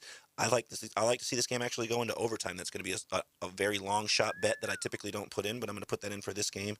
And I like Luka to have a great game tonight. I think they take over the lead after starting so poorly without him, and I think they go up 3-2 after this evening. Okay, all right. So my man's got Dallas. They're covering the 3, and they're over the mark of 212. Man, I think I agree with you, but then I'm kind of second guessing myself and say Donovan Mitchell's going to have himself a big night. I think Luka will as well, but I think that Utah's going to get it done. Do you think that they underutilize Rudy Gobert? I think they do, but his hands are dirty and they're filled with COVID. Who would want to pass him the ball? That's a great take. And really, how many players are averaging 30 points or more in the National Basketball Association? Very few. The ball needs to be in Donovan's hands as well as he's shooting. He keeps his percentage above 45, and he's averaging over 30 points a game. You can't really afford to have somebody else getting the ball more often. He's the guy that needs to have the ball, possess it, and be shooting it. All right, so I'll go Utah tonight, and I'll agree with you on the over. They're going to go over 212. 104.3 ESPN Northwest Florida is presenting Wrestling Against Cancer 7. This is this Saturday, April 30th, Bay County Fairgrounds. The main event is going to be Chief Little Bear versus Cali Man. There's going to be exciting women's wrestling with Avery Bro and T. Gaines. Tickets are $12, ages 6 through 10. Get in for 10. And 5 and under, absolutely free. All proceeds benefit Mosley High School student Kendall Susie. You can also look out for Jack. I believe it's this Thursday. He's going to be on Channel 13 at 5 a.m. there at the Bay County Fairgrounds. Big appreciation to Jack and all that he does. All right, couple more games here. This one in the baseball world. Mets at the Cardinals. Mets playing great baseball. Scherzer's on the hill tonight, and Mikolas is on the hill for the Cardinals. Yeah, it's very exciting, right? It was the team that I went out on a ledge this year and said that if things come together the way that they're trying to build a immediate championship team, and if everything comes together, it's like the Yankees on steroids, right? And Francisco actually plays the way that we know he can play, and I was really surprised after game 1 when they threw it. I'm like, that's the type of thing that will cause a player to start off a season very rough, but he hasn't. He's played well. The whole team has played well. The pitching's great, and that's why right now, and it's early in the season. Don't get me wrong, we're only getting a 10% study right now, but they're first in baseball, 12-5, looking fantastic, and on top of that, they've got Scherzer on the mounds tonight. Look to them to go 13-5 after this evening. It'll probably be a lower scoring game than expected. That's why the over-under is only at 6.5. The over-under in baseball typically averages 8. So we know that with both of these great pitchers, it's going to be a lower scoring game. I do like, however, the Mets to win the game. Like I said, they'll move up to 13-5. These are 2 first-place teams in the NL. One in the East, as we know, in the Mets, and the other, the St. Louis Cardinals, who I also picked to win their division in the Central, also in first place. So it's going to be probably one of the better, more awesome games to watch if you're a pitcher. Yeah, if you like duels. Yes, if you're a pitcher duel kind of guy, this is going to be a good one. See, for me, and maybe I'm putting my Braves glasses on here a little bit. I just have this eerie feeling that Scherzer's going to struggle tonight. Might not even make it past the 5th inning tonight. I don't think that the Cardinals are necessarily going to beat him up, but they're going to get him out of the game, especially if they can watch pitches. Right. You know what I mean? Build the counts up. Let's get as many full counts as you possibly can tonight. I'm going to go with the Cardinals because they're at the home, or they're at the house, and it's that not revenge tour, but farewell tour for Yachty and for Albert Pujols. And I think the way that you're looking at it is precisely the way that things could go. Is if it goes the way that you're saying, then the Cardinals will get the win. We know that they're 7-0 right now, as long as they have more hits than their opponent. That's huge. So if they can get ahead and take advantage of Max Scherzer's 2.50 ERA as opposed to Mikolas's, who is relatively low at 1.76. If they can get ahead on the hits, chances are they're going to win. They're 3-1 at home. They have that opportunity. I just like Scherzer. His whip is under 1 this year. He's got 23 strikeouts already, and he's looking good. So as long as he can retire batters and get it to 5 1/3, maybe even into the 6th, I think he'll have into the 7th with 6 full innings. I think they'll have the opportunity to get a low-scoring victory. I think if you don't like Scherzer, you don't like baseball from the purest standpoint, right? Because he's a guy, take too much time in the batter's box. Even be the umpire. Be the umpire and not let me, go with my routine. My pace. The exact word right there. And I'll, you're getting under my skin, I'm going to get under your skin. Right. He's Mad Max for a reason. I mean, we're talking about a dude who took a bunt off the face in batting practice and still went out the next day and pitched, even though he's got 2 different looking eyes as it is already, same as my dad does. But that day, I mean, you could literally see when he was pitching that next day, just like the skin, and it's like the jiggle that it has. You know how it is when you get a little black eye, and it's just like, it's almost like your skin kind of turns a little bit to a jello formation or consistency. The last one here in the NHL, big shout out to my Tampa Bay Lightning. If you're a fan of them, they visited the White House today, so that's what you get for being a champion. Great stuff there. They beat the Florida Panthers. I believe we were in Florida last night, 8-4. That ties our highest score for the year at 8 goals. But that's not who we're picking tonight. We've only got one hockey game, and it's subpar teams. I'm sorry. Caveman Rick. I don't mean it intentionally, personally against you, but tonight, Flyers, Blackhawks, nothing really on the line here. We're coming to the end of the season, but, it was either another baseball game or switch it up, throw some hockey in there. So I went with the hockey. Flyers at the Blackhawks. And you're not entirely wrong. This will be a game that's exciting for the fans to watch because we know both teams are going to give up a lot of goals. Yeah. Right? It's probably going to be a 4-5 game or something like that. There's going to be a fight or two. Philadelphia will have the opportunity to win on the ice in the fights. They're going to lose the matchup, of course. They are poor. Both teams are relatively poor, don't get me wrong. Both of them only 25 and 26 wins, 43-42 losses, 11 ties. I mean, like you said, it's not going to be one of the games that has more meaning to it, but it'll be an exciting game. I like to see the Blackhawks win this one 5-4. Then I'm going to go with Philly, and we'll just split it right there down the middle. Didn't Caveman put something in the group earlier in our show builders group where it was like they've got 14 wins in the last 4 months and like 14 wins in the last 4 weeks or something? Yeah, well, it was talking about Claude Giroux, and he's gone through 2 separate 10-game losing streaks and a 13-game winning streak this year. Right now, one of them, the 13-game streak, is currently happening, while the Philadelphia Flyers have only won 14 games in the last 4 months. Oh, man. Yeah, big shout out to Caveman. Appreciate you guys and all that y'all do as well. All right, well, we're going to go ahead and take a break. When we get back, let's get into some On This Day, Major League Baseball style, and then we'll wrap up the weekend. Did you get to see the Tyson Fury fight? Yeah. Wow. It was a pretty exciting fight when it initially came out, but it was, I think, what most people expected. People underestimate Fury. They think they're going to come in there and beat him up because he doesn't look like he's an in-shape boxer, but his reach is unparalleled. He's got like a 7.5-foot wingspan. Yeah. You can't get in on him no matter how much power you have. If you can't hit somebody, you can't win the fight. Let's talk about the future for Tyson Fury when we get back. You're riding with the Afternoon Underdogs. I'm David Hayes along with Boston Tim. Quick timeout. We'll be right back. My weather forecast overnight, patches of fog forming, partly to mostly clear skies, 62 to 68 for the low, and light winds overnight. Tuesday, mostly sunny near 80. Wednesday, mostly sunny near 80. Looks like a nice forecast up to Thursday. We'll have showers and thunderstorms Thursday near 80 degrees. This weather forecast has been brought to you by Mid-South Lumber, best little lumber yard in Panama City and Youngstown. For 104.3 ESPN Northwest Florida, I'm meteorologist Tim Root. 104.3 ESPN Northwest Florida. Colin Cowherd. Some people see sports as escapism. I've never once in my life gone to a game to escape. Escape what? I love my wife. I love my job. I love my kids. What am I escaping? If you have to go to sports to escape, maybe that's more on you. This is The Herd with Colin Cowherd.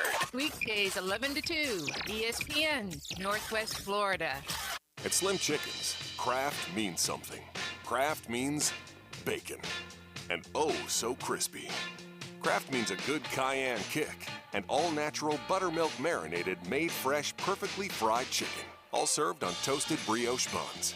At Slim Chickens, craft means quality. And for a limited time, try our new Memphis-style barbecue chicken sandwich. Try Slim's Craft Sandwiches today.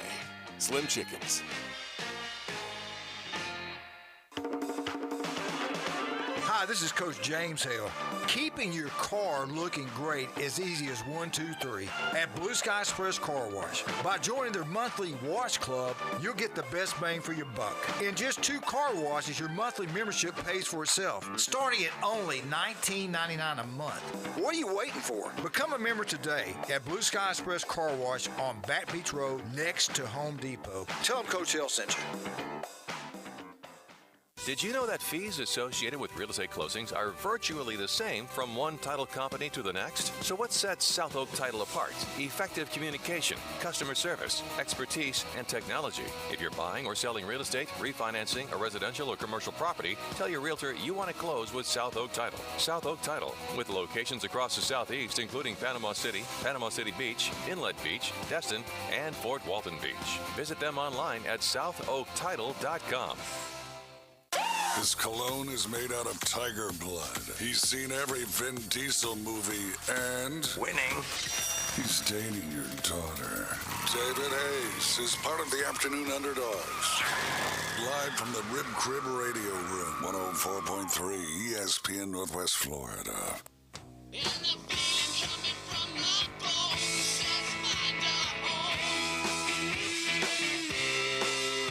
104.3 ESPN Northwest Florida in Mariana. We are 102.1. You can catch us on Blab TV in the Pensacola, Fort Walton area. If you're not in that area and you'd like their channel, you just go to your Roku, Fire TV, whatever it is. Go into the App Store and type in Blab TV. That's BLAB TV.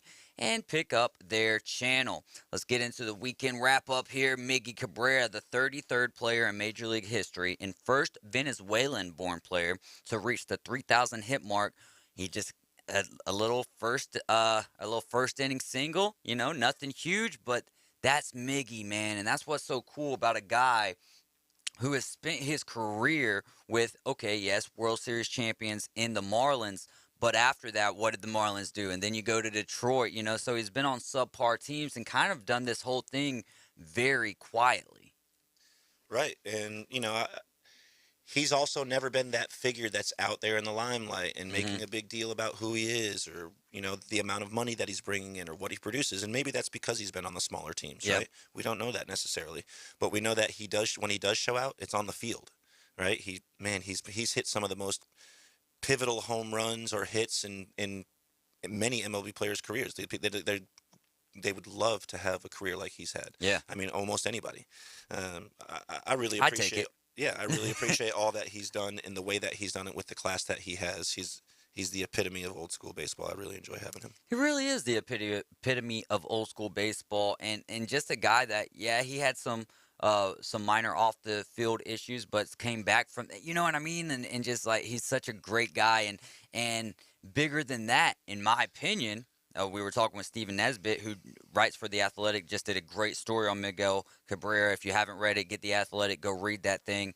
Was just how big of a presence he is in the clubhouse, how he brings these guys. I don't want to say lets him ride his coattails or anything, but like, it's not, you know, he gets inside their brain and tries to teach them more about the game. Right. And that's a pivotal part to having a good team. And the Tigers, I mean, we just saw the Twins sweep the White Sox. The Central's open. The Central is open. Take advantage of it this year. If I'm a Detroit team, you got a great manager in A.J. Hinch. You've got a legend in Miguel Cabrera. Javi Baez on the IL right now, but will be on the men's.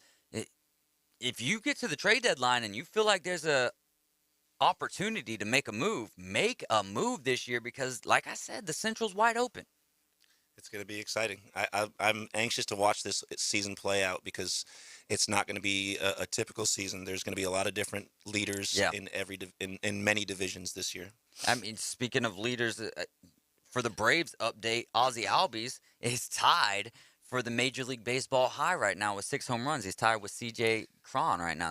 That's insane to think of a guy with that stature to be in that mix. Right State Chris says the Tigers have gone to 2 World Series with him on the team.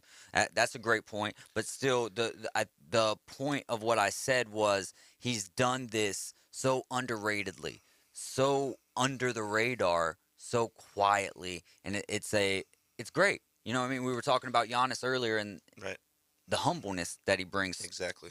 Same way with Miggy. Yeah, and I really always appreciated his how he works with the fans. Yeah. You know, he's always, even 18, 19 seasons in, he's always there early. He's always out on the field. He's signing autographs, even during games when he's in the batter's box or in the on deck box, circle, or on deck circle. He'll walk over, talk to fans. I've seen him, you know, have kids change their jerseys out from the other team to his team, and he gives them a signed bat, signed gloves. Yeah. Gives them a bunch of stuff because the kid changed from a Mets jersey to a Detroit jersey, and you know, there's fandom on both sides. I think they love and appreciate him, and he really loves and appreciates them. Man, and as a figure like that, any type of an athlete, anybody who's in the spotlight or just a professional athlete, it's so nice when they take advantage, don't take for granted their position and their, you know, chatting with the fans. Just, I mean, some of those small moments that may seem like a bother or insignificant to some of the other athletes can make a fan's whole year. You know what I mean? And then, like you said, going from the Mets to a Tigers jersey or something like that, you can create these guys who may not even like the team that you're on, but all of a sudden they're like, man, that guy talked to me. I'm going to go grab one of his jerseys, or I'm going to, you know what I mean? Like, I'm supporting Miguel Cabrera from here on out. All right, let's talk about that fight a little bit. World heavyweight champion Tyson Fury retained his WBC title with a 6-round stoppage. I don't even know why they called it a TKO. Dude was knocked out. I'm talking about fellow Briton Dillian White. And what's so crazy is, like, I went golfing Saturday at Signal Hill and got home, and the fight was like, that's the best way to watch a pay-per-view, right? Is like the fight is starting as soon as I walk in the door. They were doing the introductions and the anthems and whatnot. But yeah, do you think that this is it for Tyson Fury? I think that was a great. Let's start off with this. I think it was a good fight, right? I think that everybody that thinks that they're going to come up and fight Tyson Fury is going to have an easy match. Yeah. But Tyson is a big guy. Everybody underestimates his reach, his strength, and his abilities. He's very, very technical fighter for somebody that doesn't really look like a boxer, right? And then on top of that, his dedication to his craft is unparalleled. He really puts a lot of time into making sure that his hands are of the best hands. His reaction is of the best reaction in all of boxing. I think what's interesting, though, is that he has the opportunity to retain his title for a long time. But I think that something different is going to be happening. I think there's something in the works between the UFC and the WBA. Yeah, that's what I was. And I think there's a possibility for him in 2023 to be fighting Francis Ngannou. So I'm looking very much forward to see the details and the possibilities of a contract between those two. Because while we know that Fury is absolutely a substantially better boxer, we do know that Ngannou has some of the most unparalleled knockout power in all of any type of combat sports. So I'm very anxious to see the possibilities, or maybe even the contract signing for that fight. Yeah, Barrett Townsend says, yeah, that was his last fight. He's going to be with WWE. Do you foresee that guy? I mean, he's a figure, you know what I mean? He's well known. Maybe WWE could be in the cards for him, but I would love to see what you just mentioned, Francis Ngannou. Now, how do you think they would set it up? Do you think it would be more MMA, boxing? Which guy gets the edge? I mean, it has to be a boxing match, right? Because Ngannou, I mean, right, and I would. He's a monster. If he were smart, he would take a long time, a minimum of 6 to 8 months to train to get his body in boxing shape. It's an entirely different shape than your typical MMA fighting shape. You know, both guys have to last a long time, but what you have to do inside of the ring is entirely different. It's just like Jordan, his ability to be an athlete, any sport he can do it, but he had to change his body and his style and how he worked every single day in order to produce in the sport that he was transitioning to. And I think that's the same thing that Ngannou is going to have to do if they do this. He's going to have to change and transition into a full-on boxing regimen, and that'll give him a better opportunity. Either way, Fury wins the fight no matter what, but it would certainly be very interesting. What did you think of the way that he brought the whole crowd together there at Wembley by singing Miss American Pie? I don't know what the actual name of that song is, but that was I've never seen anyone just pick up the mic and just karaoke their way through a victory speech. You come over to the fights, and I'll show you how to take care of the crowd, baby. That's what we do. Sweet Caroline up in here. Sweet Caroline. But no, yeah, absolutely. That's when you're at home and you're a hero.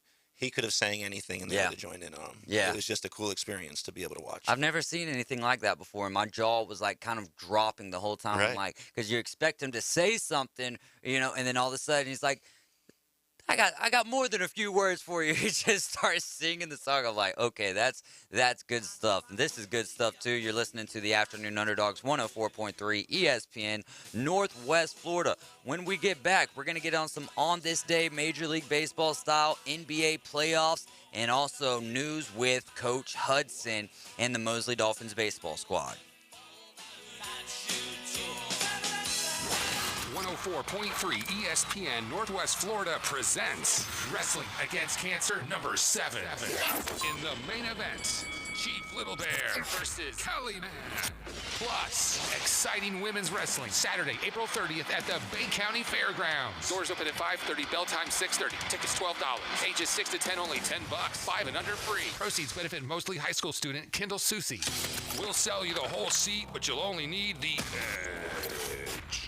Mid-South Lumber has new owners. Stop in and visit Ann and Dave. They're on site every day to make you a priority. They're not the typical big box store, and customer service is their #1 priority. Locally owned and operated for over 40 years. Transform your home with James Hardy Siding. Durability, fire resistant, sustainability. James Hardy Color Plus is virtually maintenance free and comes with a 30-year warranty. Mid-South Lumber, the biggest little lumber yard in Panama City.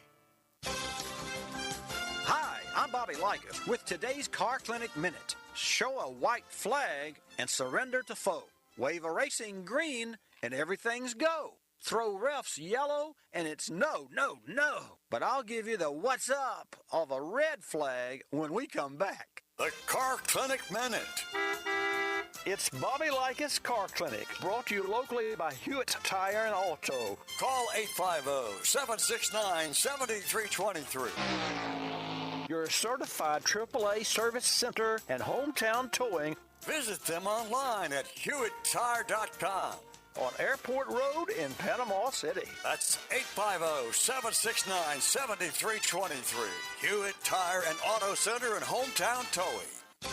Not since waving one in front of bulls has a red flag signal such a stampede. If you call 2 miles per hour a stampede, that's the speed limit enacted by the Red Flag Act of 1865 for early automobiles, which were steam-driven and aptly called road locomotives. The law also required all road locomotives to have 3 attendants, one to steer, one to stoke, and one to walk ahead, waving a red flag to warn townfolk of the oncoming traffic. I'm Bobby Likas. Like us, you'll love us. Doing what other stations can't. The Afternoon Underdogs is live and local inside the Rib Crib Radio Room. 850-215-6290. When you have completed dialing, listen for the ringing signal. 104.3 ESPN Northwest Florida.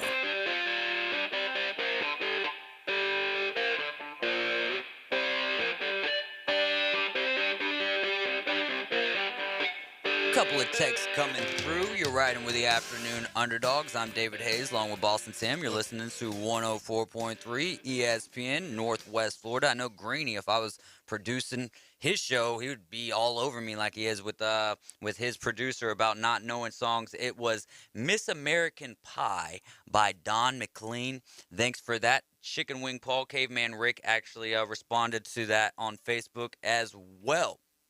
Thank you guys for the text. You can always text us your thoughts, concerns, topics you'd like us to talk about. 850-215-6290. 215-6290. On this day, Major League Baseball, 1941, the Chicago Cubs became the first Major League team to install an organ at their ballpark.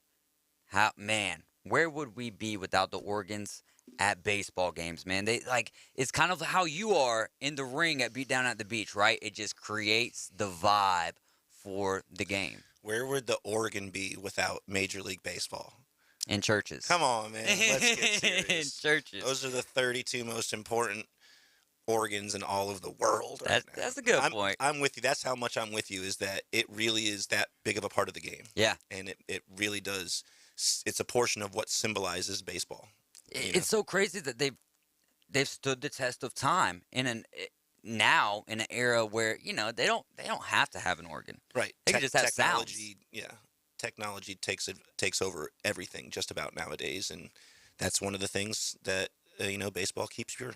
I love it, man. Roy Nelson took to the keyboard and played a pregame program in 1961. Roger Maris of the Yankees began his successful run at Babe Ruth's single-season home run record with the first of his 61 home runs that year, connecting in the 5th inning against Detroit right-hander Paul Fortak. You got 1990 there, buddy? Absolutely. Nolan Ryan tied Bob Feller's major league record of 12 one-hitters as the Texas Rangers beat the Chicago White Sox 1-0. Ryan struck out 16 as he allowed only Ron Kittle's check swing single in the second inning. And then in 1994, Baltimore's Brady Anderson has 4 extra base hits in the Orioles' 10-4 win over Oakland. Anderson's 2 doubles and 2 homers came while leading off an inning. Wow, 1995, the Colorado Rockies posted an 11-9 victory over the New York Mets in 14 innings, tying the NL record for innings played in a season opener. Well, normally season openers are played pretty early on, so at least you weren't there too late that evening, but it's always good to get some free baseball. I love it. Let's get back to the Western Conference here of the NBA playoffs. Are you surprised that we're seeing? All right, so the whole year it was, man, the Eastern Conference is finally better, at least record-wise, than what it is in the West. Are you surprised that we're seeing closer series in the West this year than what we are in the East, where pretty much everything is 3-1? Yeah, I'm a little bit more surprised, But the East has shown this season to be a relatively dominant league as far as the top teams go. Now, on the West side, it seems like the teams are playing more close to each other. Yeah, that's just what it is. The records might not have shown that, but the games within themselves did throughout the year. So yeah, it surprised me a little bit to see the spreads like that. There's only one series at all over there that has a 1 game, while the others all have 2 wins. So yeah, very interesting to see. It really is. How do you feel about Jason Kidd and the job that he's doing with the Dallas Mavericks after failed attempts with the Nets and with the Milwaukee Bucks when he had young Giannis? Well, I think that he was young in the coaching game himself back then. So I think that he needed to learn how to adapt, and transitioning over to the Dallas team has definitely benefited him. He's played well. They've made good decisions over there. He's built a solid team. I still think they're 1 player away from really being a championship squad, but yeah, he's brought them there, in the later years of Dirk's career, and really built a good program over there. Yeah. Splash triplets now, not just the Splash brothers. We got Jordan Poole being involved there with Klay Thompson, Steph Curry. Are you surprised though that Steph? I know he was dealing with the injury, but it seemed like Game 3 was looking pretty good. Are you still surprised that he's coming off of the bench at this point? And what does that mean for the depth of the Warriors when you've got a top 5 guy, top 3 guy coming off of your bench right now? I think that's a big deal, right? I think it shows that Steph is a team player, and it's obvious how well that Jordan's been playing on both sides of the ball. And, there's no reason to mess chemistry up when chemistry is working well. And if he can give himself a little bit more time to rest, there's no reason not to. Now, if the games continue to turn out the way that they do, absolutely, he needs to step back in. He can't be losing these games. They should have probably swept, and they didn't. Mm-hmm. So they could have had more ample opportunity if they had won that game for him to rest longer. Now they have to stretch it out, play at least 1 more game, and go from there. So hopefully if they take the victory on the next game, he gets the ample amount of time that he needs to rest, and then he will be starting again. So, in a little bit of a surprise here, Pelicans, one of the hottest teams down the stretch, hottest right now. They took care of the Suns last night to tie the series at 2. Chris Paul had 11 assists last night, but only 4 points. Is that something that should the Suns start to worry about where this series is and where it's headed? It's tough to see that out of Chris because he's typically an every night performer, even though he is getting up there in age, 37 years old, 16 years into his professional career. But he did seem these last couple games to be a little bit more tired in each of the games. And I question whether or not he's just getting towards the end of his career where, 90 games, almost 90 games into the year, 86 games into the year, mm-hmm. He's just tired. Yeah. So hopefully it was a fluke, and what I'm seeing isn't lining up with what I'm thinking. I'm hoping in my heart that he's still got a couple more seasons left and maybe 1 more person to pass on the list. Let's get it. So sticking there in that series with the Suns and the Pelicans, will this playoff run that the Pelicans are having right now, will that have an effect on the decisions in the future for Zion Williamson? Right. I think Zion really enjoys New Orleans and will want to stay there. but I don't know that the team's going to want to keep him there. Right. You know, the team is playing Well, he spent very like well, his you said. whole year in Portland, basically. Right. Hard to justify his decisions to not be there with your team, to not be by the side of the guys that you're supposed to be working with every day. It's very similar to what you're seeing with Ben Simmons. You know, maybe not the mental issues, but the lack of commitment to the team within itself. And so for me, I can honestly see that there's a ton of teams that would take him, even though he's had very minimal amount of time on the court, and there's a lot that New Orleans could get from them for him. So and they've got a lot in the draft tank too as well. Right. It would be ample opportunity and probably a good decision for them to get rid of him because they're playing well without him. Yeah. And it's not a small sample size. It's an entire season and transition into the playoffs. And once they made the move for C.J. McCollum, it just changed. Brandon Ingram is maybe the Jason Tatum of the New Orleans Pelicans, right? You know what I mean? Like he's getting on that verge of superstardom. He is. He has really shown that he is not a number 2 or number 3 player in these playoffs. He's stepped up big time. He's averaging great numbers on offense. His defense is going to need a little bit of work, but it's been better, substantially better than when it was in the Lakers. Mm-hmm. So you see him growing every year, and I think that he's right there on the edge of superstardom. So the next question is about Ja Morant. He's just been named the most improved player for the 2021-2022 season. So congratulations to Ja Morant. I don't even understand that. The man was the rookie of the year last year. How yeah, much no, more how improvement that's what can I was, you have? That's what I there was are plenty of players that improved more than he did. He's just exceptional, and they didn't want to give him the MVP award, so they had to grant him something. He's that good. He's that dynamic. He's that electrifying. He makes basketball, more of something that people want to watch. Even people that don't watch it on a regular basis get excited about his highlights and just want to watch his games. Yeah, and what Memphis is doing right now with Desmond Baines, with Jaren Jackson Jr., Ja Morant, what are your thoughts on what the Grizzlies are building over there and doing it very organically, somewhat like Boston. Boston is a very organic, not a lot of trades were made to make this happen outside of getting rid of Kyrie Irving, essentially. So what do you think here? Hit me with that again. I'm sorry. So with the stats here, Desmond Bain, Jaren Jackson Jr., Ja Morant, the organic approach, the building process. Yes. Yeah, absolutely. I really love that. They're working through the draft while you're seeing it doesn't work with a lot of people, right? Mm-hmm. You see a lot more teams getting success buying the championships. They're buying the players to take the Golden States. They're taking themselves to the championships by creating a team that's, for the most part, almost a starting NBA All-Star squad, right? Mm-hmm. You're seeing sometimes, in some cases, back when the Golden State Warriors were there, all three of those guys, Clay, the Splash Brothers, Clay, Steph, and KD, all started on an All-Star team that same season. So that's what teams are doing, and you're seeing the opposite and still having success. It's old school, and I really, really enjoy seeing it. And like you said, the same thing they're doing in Boston. They started back with Brad Stevens, and it's really transitioned over to Ike, and they're doing a great job, or Ime, I'm sorry, and they're doing a great job over there with it and producing because of it. Who do you think's done the best job from the coaching standpoint? Who's been the best coach in these playoffs to this point? I know it's tough and I know it's loaded, but give me your best. And it's early. We're also only 3-4 games into it. But, of course, it's hard not to say that it's Boston, right? Mm-hmm. I mean, he's shut down one of the most premier players in all of basketball, held his statistics down like 40% in all categories. It's really hard to say it's not Boston. The coaching that's going on over there is creating an entirely new championship possibility. I'm excited about it. I agree with you. All right, so we got a couple more minutes to play with here.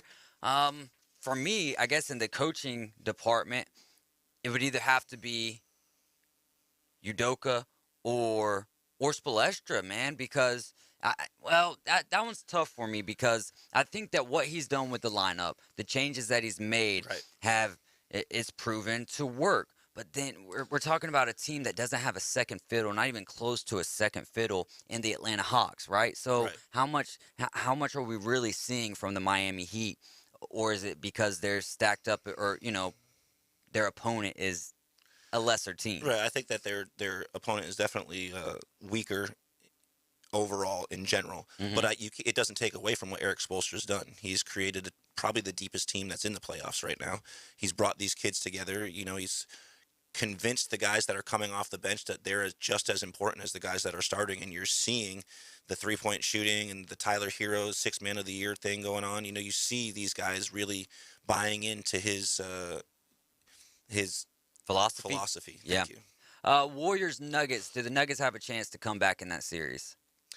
There's always a chance. They have a great squad, and they've got some electrifying players on that team. But are they going to do it? You know what I'm saying? You need the players outside of Donovan, like you were saying earlier. When is Rudy Gobert going to step up? You see. Wait, I said Warriors Nuggets. Warriors Nuggets. Oh, I'm sorry. If I didn't say that, that's what I meant to say. Okay, So yes. let's go back to the Warriors Nuggets here. No, yes. Jokic in the game. Do they got enough to come back? I think they have the opportunity to win one more game. I don't think they're going to come back. They'd have to win 3 straight, right? Yeah. So no, I don't think so. Yeah, it's going to be tough without Jamal Murray and Porter Jr. or Porter. Otto. Yeah, Otto Porter. I always get him and Kevin Porter Jr. because you remember earlier in the season when or actually it was about midway point of the season where the commentator made the remark about Kevin Porter Jr. He plays for the Rockets. Yeah, Right. and so I was like, I always, whenever I think Porter, I think Kevin Porter Jr. Rip. It's not Otto Porter. It's Michael Porter. Michael Excuse Porter, yeah. There's so many Porters in the world. Hey, keep doing your thing, guys. All right, all aboard the crazy train. We're going to take a break, last one of the day. When we come back, we'll be talking high school sports and what's going on with Mosley baseball. My weather forecast overnight, mostly clear to partly cloudy skies, patches of ground fog forming by morning. Overnight temperature right around 65 with light winds. The morning fog will lift anticipate Tuesday. It'll be partly to mostly sunny near 80 and light southwest winds. Wednesday mostly sunny right around 80 degrees. This weather front coming in Thursday will give us a chance of showers and thunderstorms, partly to mostly cloudy near 80. For 104.3 ESPN Northwest Florida, this is meteorologist Tim Root. It's here. The 104.3 ESPN Northwest Florida app version 2.0. Now featuring ultra high fidelity. You'll feel like you're in the game. Plus more opportunities to win weekly prizes from local businesses when you click it to win it. Download the 104.3 ESPN Northwest Florida app today at Google Play or the Apple Store. What's up, everybody? David Pollock here with Bar Burritos. Did you know that Bar Burritos has 35 farm fresh ingredients? That means you have over 3,000 entree combinations that you can put on your plate. Luckily, Bar Burritos put together their 9 under 500 calorie menu, which features 9 different entrees that you can feel great about eating. Try the ground turkey salad with double protein, the mini chicken burrito, or my personal favorite Friday meal, fish tacos with guacamole. It's a winning play with Bar Burritos. In 22, the thing to do is reboot the whole family at That Boot Store. With name brand Western wear for the smallest to the largest Wrangler is available at That Boot Store. Need durable name brand Carhartt work clothes at a price you can afford? Stop by That Boot Store. Next to Billboard Kia on 15th Street. Open Tuesday through Thursday 9 to 5, Friday and Saturday 9 to 5:30. Remember Joe's motto, always keep Jesus in your new year. Hi folks, it's Tracy with Tracy's Fine Jewelry. Did you know that we have a master jeweler right here in the store? That's right, he has over 30 years experience in the art of repairing jewelry. Most repairs are done within 2 business days, so don't send your jewelry off for 6 weeks. Bring it to us at Tracy's Fine Jewelry. We size rings and solder chains. We can reset your diamond into new settings and even custom design. You'll get your jewelry back quickly and looking as good as new. Tracy's Fine Jewelry, Bay County's trusted jeweler for over 45 years. He listens to Post Malone. He drives a Honda with ground effects and has Pennsylvania tattooed on his right tricep. Looking at a bad man. David Hayes is part of the Afternoon Underdogs. Live from the Rib Crib Radio Room. 104.3 ESPN Northwest Florida.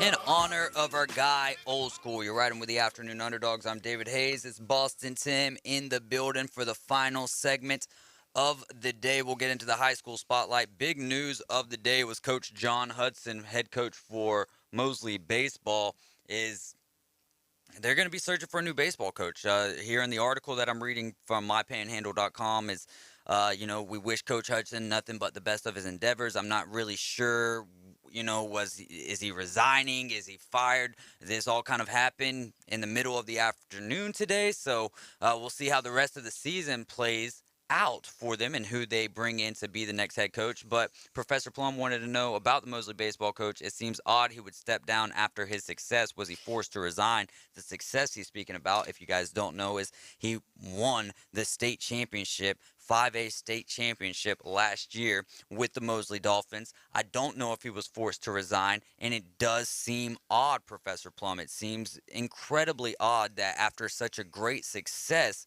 in a sport like baseball, which is hard to come by consistently, the way that Mosley puts it together, yes, it seems extremely odd to me. Agreed. But what I do know is that hopefully all is well with him. Yes. We don't ever know what's going on in a person's life, so hopefully all is well with him. And if you do have any information and would like to share it, you can contact us here at 850-215-6290 on 104.3 ESPN Northwest Florida. We'd love to spread the news. Beautifully said. And another beautiful thing we can talk about here, Bay Handyman Services. What you got, Boston Tim? Bay Handyman Services are absolutely fantastic, guys. We were talked about them earlier. We're talking about them every day because they're worth talking about. Now, Ryan Phillips is the owner of Bay Handyman Services, and these guys do it all, right? So no matter what you guys need done at your house, whether it's hanging a picture or putting up a shed in the backyard, if you need something that needs to get done and you don't have the time or capability to do it, these guys are happy to do it for you. They'll make you husband of the year. They listen better, they plan better, and they build better. You can contact them at 850-753-5014. 104.3 ESPN Northwest Florida is presenting Wrestling Against Cancer 7. This is this Saturday, April 30th, Bay County Fairgrounds. We're going to sell you the seat, but you're only going to need the edge. I heard someone else say that, and they said... Caveman did it pretty good last week. Yeah, absolutely. But no, I heard someone on a national radio show say that, and where that phrase came from, and it is I'm blanking on it right now, but Chief Little Bear, Cali Man, main event. You're gonna have appearances from Kid Cyclone, Street Bandit, Chris Spider, Hollywood Star, Nelsonizer, The American Machine, Preston Beston, and so much more. Tickets are $12. Ages 6 through 10 get in for only $10. 5 and under, free. Proceeds go towards Mosley senior student Kendall Susie. This is Wrestling Against Cancer. Kendall has cancer, and we're gonna tackle it, and all the proceeds go to her. Like, even one of the great things about Jack's event is even the concession stands, or someone will be, Damsel in Defense was there 2 years ago, I believe. I don't know if they'll be there this year, but just little things like that, and proceeds go towards Kendall, and we appreciate all that Jack does, even when he's suffering himself. That's what I was going to say, and with all that he's got going on in his life, what a genuine thing to do to still continue to help people out when you know you might even need help yourself. You just aren't asking for it. So amazing of you, Jack. And if you ever do need anything, please holler at us, brother. We're here for you. 850-215-6290. Coach James Hale Show will be live at 7 a.m.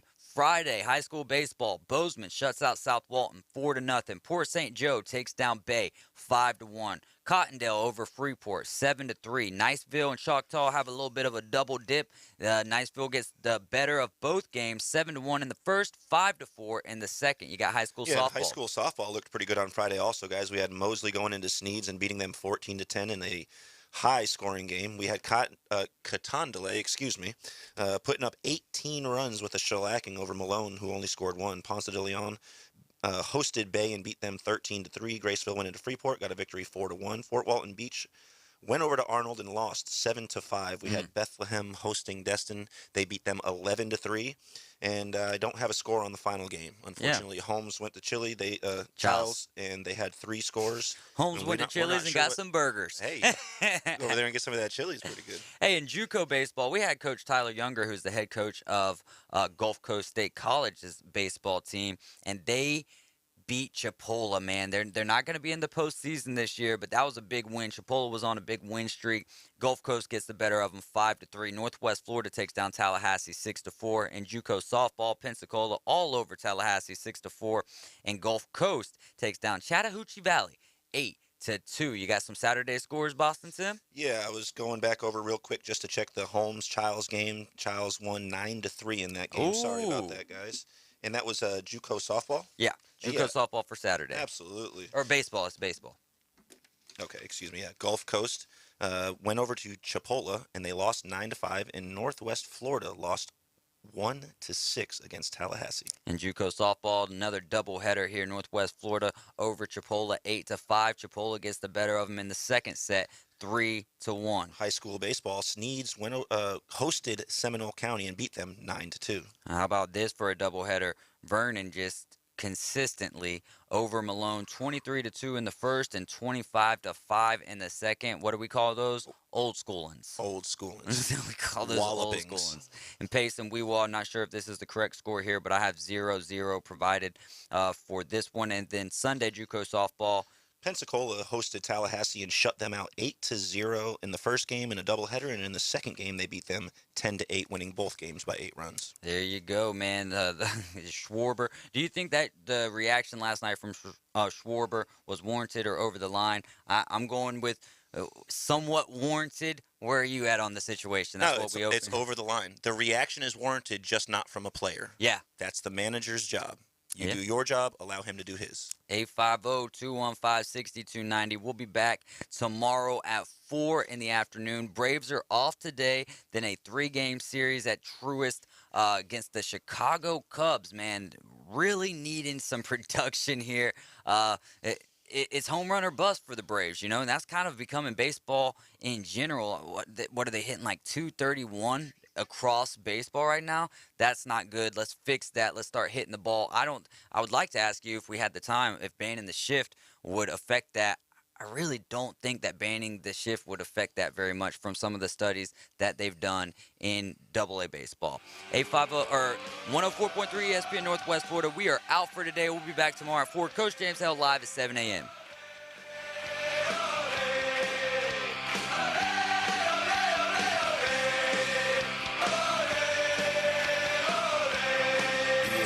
Northwest Florida. Mike Greenberg. Greeny. They're going to fire Steve Nash, the Nets are, because there's nothing else to do. You can't do anything with KD. You can't do anything with Kyrie. You can't do anything with Ben Simmons. And those three are their actual problems. What they'll do is they will just reshuffle the deck chairs on the top.